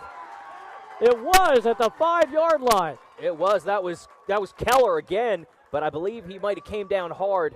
Hopefully just knocked the wind out of himself. Yeah. But what a catch. He landed on the ball. And obviously we're going to keep the camera off of the injury at the moment, but Chris Keller with a great catch in double coverage. Yeah, and there was another receiver down there. There was another receiver there. I believe it was DRJ that was also down there. But Keller comes up with the catch almost out of nowhere. Yeah. And but he did land hard, so let's hope that he just knocked the wind out of himself. He landed on the ball. Okay. So that is my hope. So hopefully he didn't hurt himself a little more severely.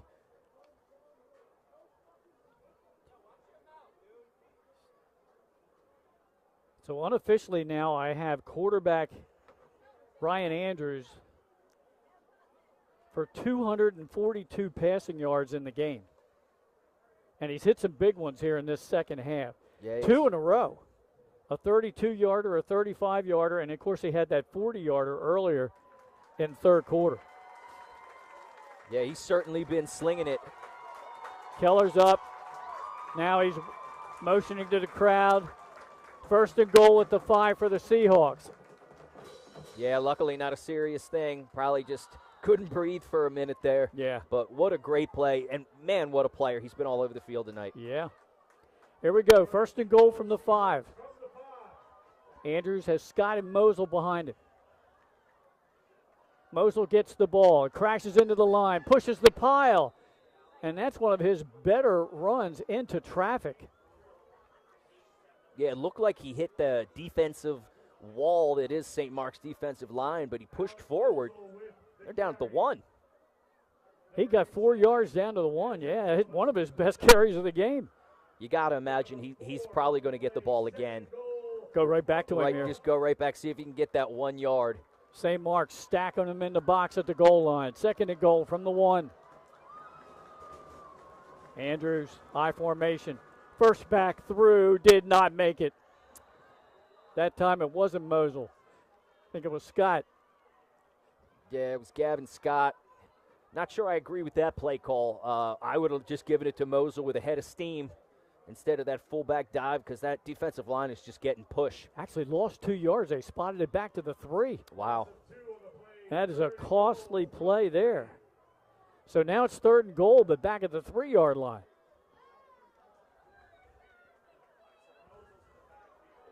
Wide out split to the bottom of your screen. Other than that, I formation behind Andrews. I think that's Rice on the bottom of the screen. They're going to give it to Mosel. Trying to power ahead. Oh, it's a tush push. And he's in for the touchdown. It was indeed a little bit of a tush push to get Mosel into the end zone. And they score the go-ahead touchdown, just fighting for every yard to get into the end zone. Looked like he was stopped at the 2, but that was a team effort to get Mosel into the end zone. And here we are. It's 15-10 with the possibility of going up 16-10 on St. Mark's with 4 minutes. Do they go left for 2 here, Craig, and make it 17? That's actually a really good call. I believe you do need to go for 2 here. Of course, like you said, if they kick the extra point, a touchdown will not beat you. However, a touchdown and a Matteo Bracalenti extra point will beat you. Yeah, and his extra points are almost a given. Yeah. So I tell you, I don't think it'd be a bad call here to go for 2. And I think they're going to. Mosel's coming into the huddle. Yeah, so that wasn't the traditional Philadelphia Eagles tush push. That was you run into the line, then we're going to get everybody behind you, and then we're going to push your tush into the end zone, and they did. That's exactly what happened. Now they're going to go for 2. Oh, Wildcat. Yeah, Mosel and Scott in the backfield.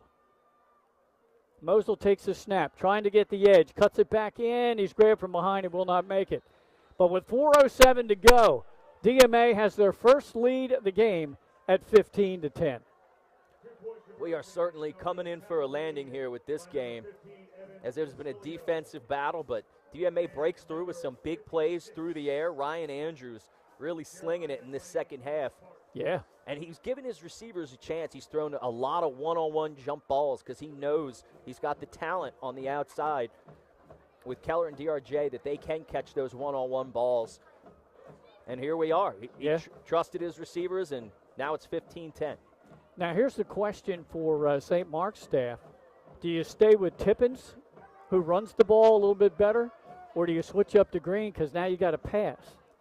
Or do they, I'd put them both back there. Yeah, it's you don't have Burke in the game. Put them both in the backfield. That's actually not a bad call at all. To put both of them in there, create a little bit of confusion. You haven't done much on offense. Your only touchdown is a pick 6 from your defense. So you might not be wrong on that. I haven't seen them do it tonight at all. Now, I've been confusing who's the quarterback all night anyway, so Yeah. put them both in there. All right, Paris ready with the kickoff. Pooch kick. Down the sideline, missed by one player inside the 20 to go back, gather it up at the 13-yard line. And tackled shy of the 20. On the return was T.J. Wallace.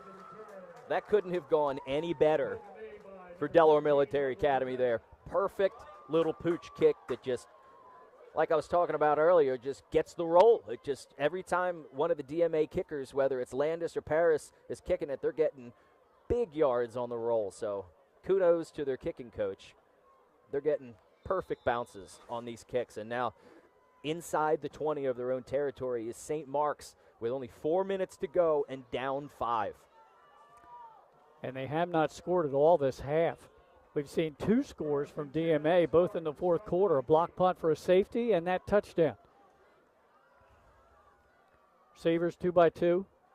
Green throws near flat, catch is made by Saunders at the 25, makes a couple players miss, fumbled the football, and DMA says they have it. And they do. A huge turnover with under 4 minutes to go. Wow. Brett Green makes a quick slant. Saunders, who had the pick 6 earlier, trying to make a play for his team, trying to make some moves, and he gets stripped of the ball, and DMA lands on it. Big play there. You can tell Saunders hanging his head, but wow, what a play by the DMA defense. 3:52 to go in the game. DMA had won their first 2 games this year. They've dropped 3 in a row. They're looking to snap that losing streak and go 1-0 in their district.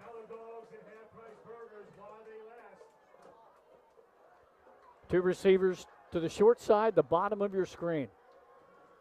Andrews under center. Turns, gives it to Mosel. Tripped up in the backfield. He might have lunged forward for a yard at best. Yeah, you got to imagine they're going to keep this on the ground.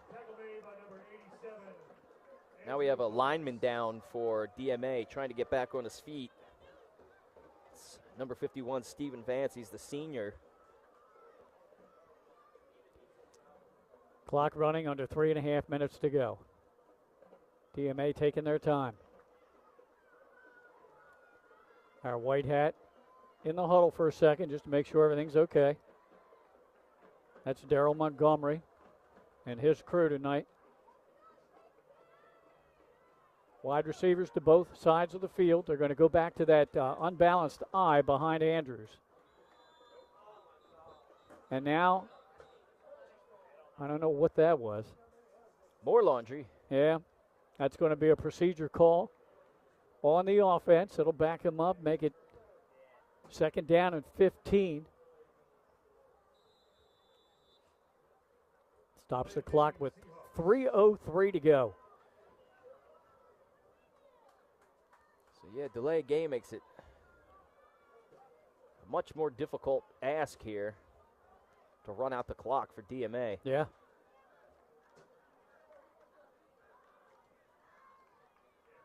Andrews hands off to Mosel, tries to get the edge. Coming up there quick and making the stop was Jeremiah Mitchell. Smart play by Mosel to make sure he went down inbounds, though. Keep the clock running, force a timeout. Jeremiah Mitchell, the sophomore linebacker, came in tonight with 26 tackles. He's made several in this game tonight. He's got to be over 30 now for the season, as we have a timeout by the Spartans with 2:55 to go, and they have a 3rd down and 16 coming up for DMA. As we get closer to the end of the game, it's time to start thinking about our DE 302 player of the game, and there's so many candidates. Oh, absolutely. I mean, when you look at DMA, the 2 names you're going to look at, obviously DRJ and Keller are the 2 names, but you can also just give it to the whole defense. Exactly. Just say that DMA's defense kept them in this game and allowed them to get that go-ahead score. So there's a lot that it could go to. Yeah, and one player that you brought up was DeVar Rice-Jackson, who not only played well on offense, he got that safety. He got the safety. He had a touchdown catch. He had the interception at the end of the first half. Right. And he also had the big catch, the big 50-yarder that he didn't put in the end zone. So I mean, he's been all over the field. He'd certainly be a top candidate in my book.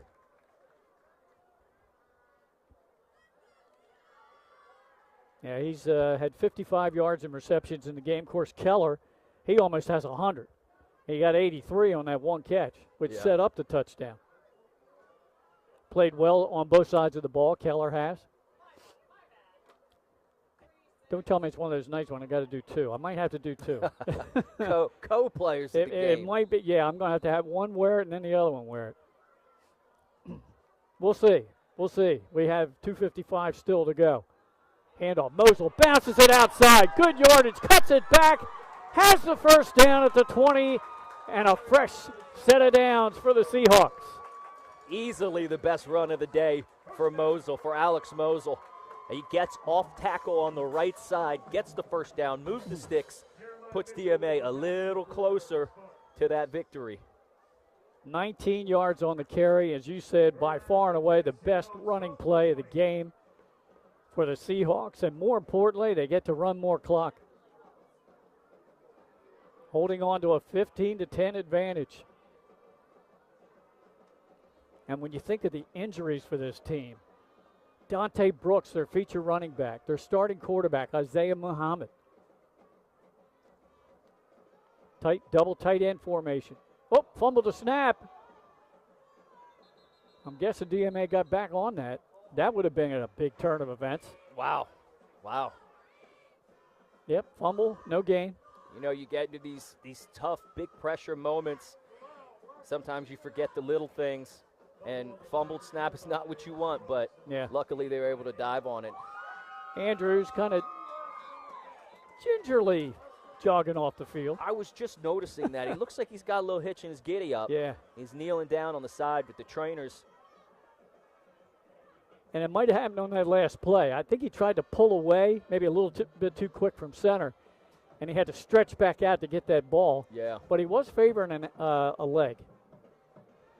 But I would think the coach wouldn't ask him to do too much at this point in the game now. Just hand the ball off. Ball control, don't fumble it.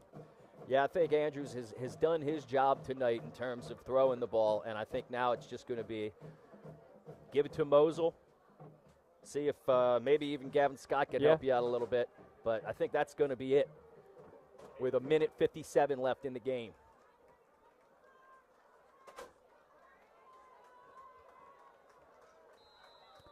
Scott and Mosel are in the backfield. Ryan Andrews under center. Double tight ends. Hand off to Mosel. Slashes off the left side. Crashes down inside the 15 to the 17. And it looks like Alex Mosel has finally started to break his way through this defensive line, although now he's a little. Yeah. Excuse me. He's down to the 13-yard line. That's a 7-yard pickup for him. He's almost doubled his yardage on the ground in the last two plays. And 2 carries. Finally finding a little break in that defense to make his way through. Just a tiny crack, although now he's hobbled a little bit. Yeah. Man, I'll tell you what, this game has been a war of attrition with people going down all over the field with cramps and stingers, and it just shows you how much this means to these players as they're getting up, going back in, and battling, and this has been a physical game. 3rd down and 3 up and coming at the Spartan 13-yard line with 1:47 to go. St. Mark's has just called another timeout.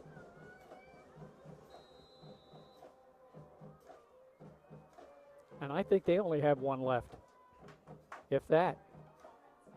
Andrews, Mosel again up the middle, tackled from behind, but he got inside the 10, and there's a fumble, and St. Mark's has the ball at the 10-yard line. Wow. Wow. What a turn of events. In field goal range, and they fumble, and that's Mosel. He's really hobbled now. Yeah. I'm not sure he really should have came back in the game there, but he wanted to. He looked like he was all right, but now he's hurting. Wow. And he fumbles the ball. St. Mark's picks it up. A Matteo Broccolenti field goal will do nothing here for St. Mark's. They need the touchdown. They have to go 90 yards in 1:39, and I believe they only have one timeout left. What a game. Yes. Green in at quarterback, I believe. And another flag before the snap.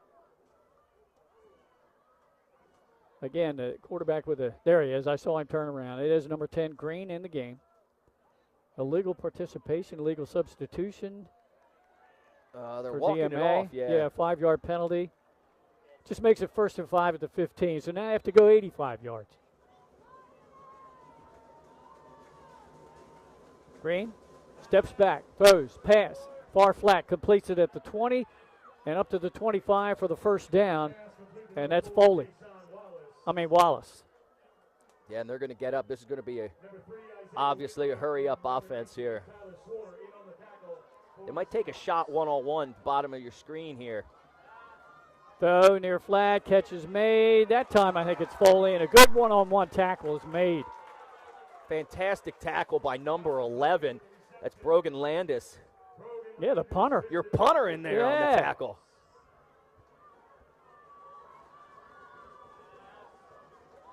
Looking, surveying the field, has time, pump fake, pressure, now throws sideline and out of bounds, incomplete. Stops the clock with 60 seconds to go. He had Bobby Groves on the sideline there, but he was under a ton of pressure.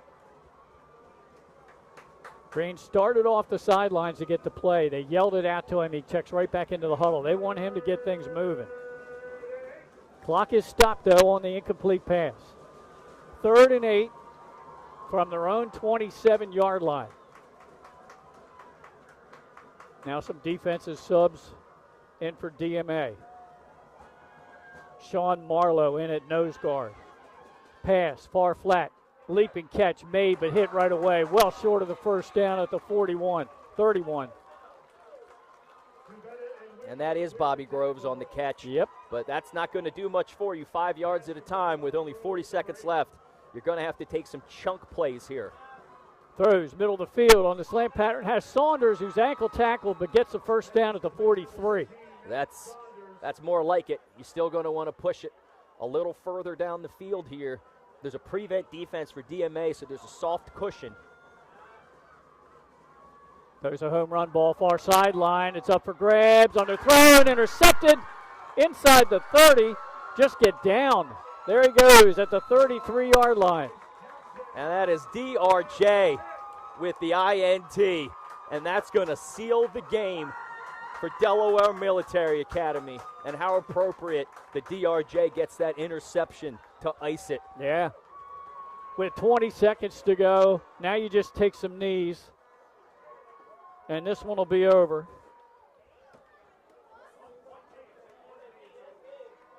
Yeah, what a game we had here tonight at Delaware Military Academy. Great crowd, great atmosphere.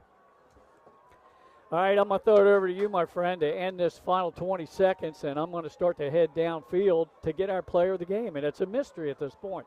All right. I guess I'm in suspense as well, as DMA is going to kneel on the ball here to end the game. 20 seconds left. That's going to do it. The final score of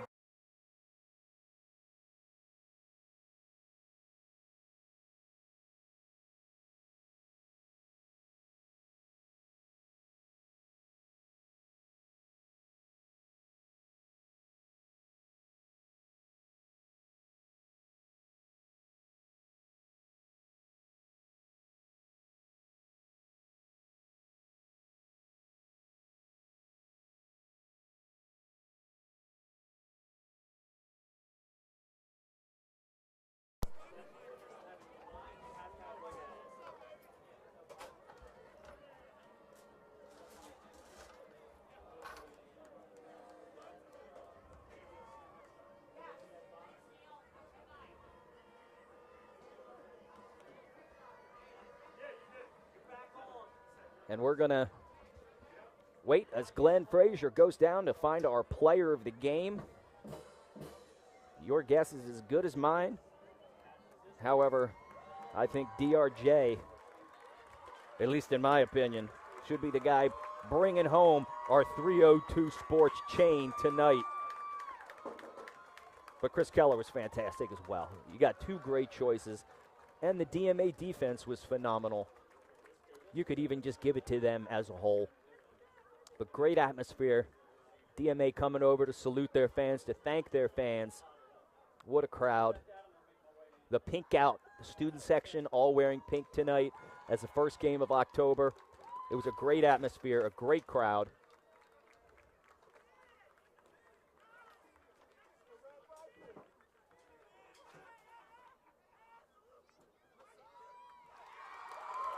DMA salutes the crowd, and now they're going to go celebrate.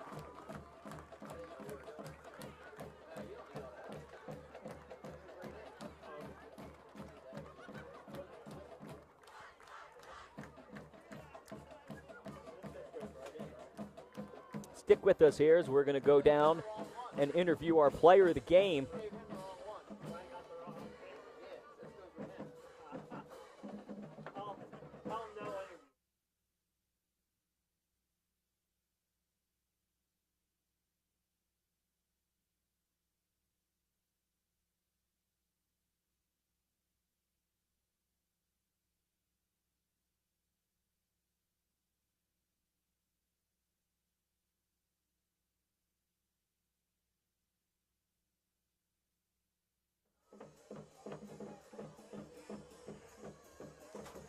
Thanks again for watching, everybody. If you want to stick with us, we're going to have our player of the game interview down on the field here at Delaware Military Academy.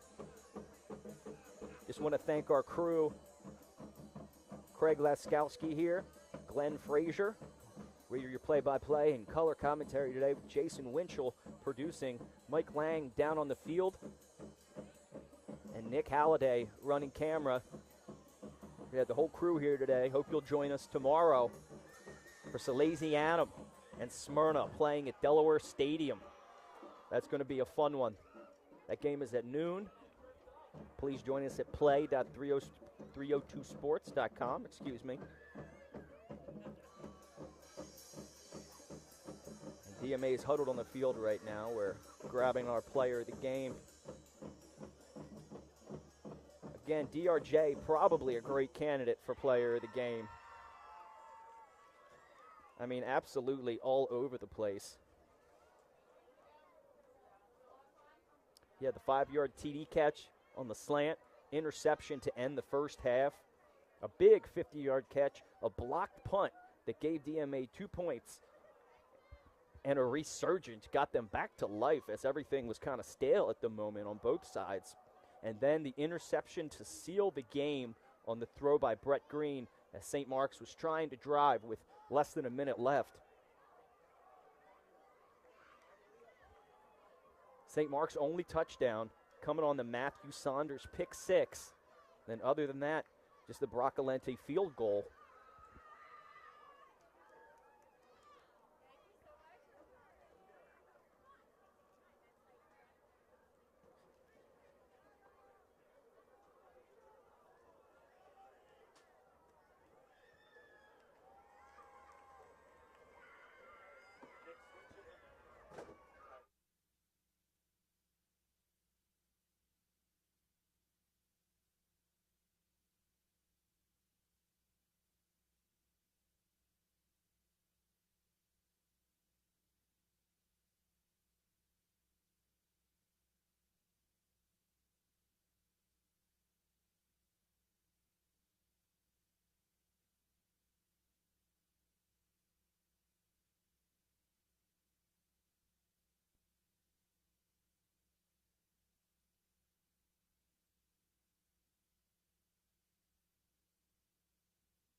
And competitive leagues. Our doctors are readily available to all local emergency departments, medical aid units, and urgent care centers for consultation and treatment. Give us a call today at 302-731-2888 or visit us online at firststateortho.com. Apologize. Mike Tess, you got me down here? Yeah, we got him. We're going to go to Glenn Frazier on the field with our player of the game, DRJ, DeVar Rice Jackson. Down here with player of the game. They affectionately call him DRJ, DeVar Rice Jackson. Heck of a night, man. Yes, all over the field, offense and defense. Yes, sir. Thank you. Thank you. Talk about, first thing I want you to talk about is that safety. Yes, sir. Did you pick a gap and just shoot right through it? No, I was actually number 8. He made an amazing play. Yes, sir. Made an amazing play. He said he knew that he was going to be able to block the punt, and he just went for it. It was an amazing play. I'm really proud of number 8, Isaiah Rice. Yes, sir. Yeah. Okay. You with some big catches in the game, and of course you had 2 picks, right? Yes, sir. Yes, sir.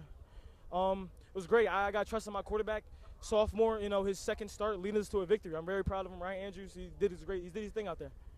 Injuries have decimated your team this year, but you win the first 2 with those guys, and you drop 3 in a row. How sweet is it to get the district win? Oh, man, it's beautiful, especially the one that we needed. We needed this the most. So the fact that we can come and rally even due to all the injuries, it's amazing. I love the team. It was great. Congratulations. Thank you, sir. DE302 wearing the bling bling. Yes, sir. Thank you. I appreciate it. All right, back upstairs to you guys. All right, that was Glenn Frazier with DeVar Rice-Jackson, our player of the game. And I guess we got to make a correction. That was Isaiah Rice on the block punt, but that 0 and the 8 seemed to look very similar. Do we have time for another one? Yeah, we're going to bring in a second player of the game, a co-player of the game, Chris Keller, and we're going to go right back down to Glenn Frazier. All right, we're going to bring it back down here. We got a co-player of the game tonight. Mr. Keller was all over the field just as well, man. Big catch early in the game to set up the first touchdown. You broke about 3 tackles. Talk about that play. I mean, I caught the ball. I saw open field. I was like, yeah, I got to go. I just got to go. Then the shoe came off. Started slipping. I was like, oh, God. But, had to just use my speed to my advantage. It looked to me as if that first quarter, man, that defensively, you were just all over the field. Talk about your defensive team and your play on that side of the ball. Oh, we just get hype. We feed off our energy. When someone makes a big play, we all get hype, and we keep going off that. I'm going to ask you the same question I just asked your cohort here. You get 2 wins out of the gate. Injuries. You lose 3 in a row. How does it feel to get that streak snap, number 1, and number 2, to get a district win? It feels amazing. I mean, we get Muhammad back next week, so that's even better. And, yeah, losing those games, it hurt bad, but we knew that we had potential to keep going. So we just had to turn it around some way.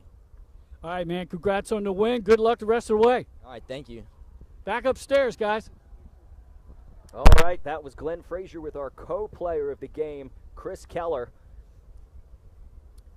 Thanks to both coaches, Bill DiNardo and Matt Carey, along with Matt's staff here at DMA. For Glenn Frazier, Jason Winchell, Nick Halliday, and Mike Lang, I'm Craig Laskowski. Final score is DMA 15, St. Mark's 10. Thanks for watching this live stream on our new website, play.302sports.com/home.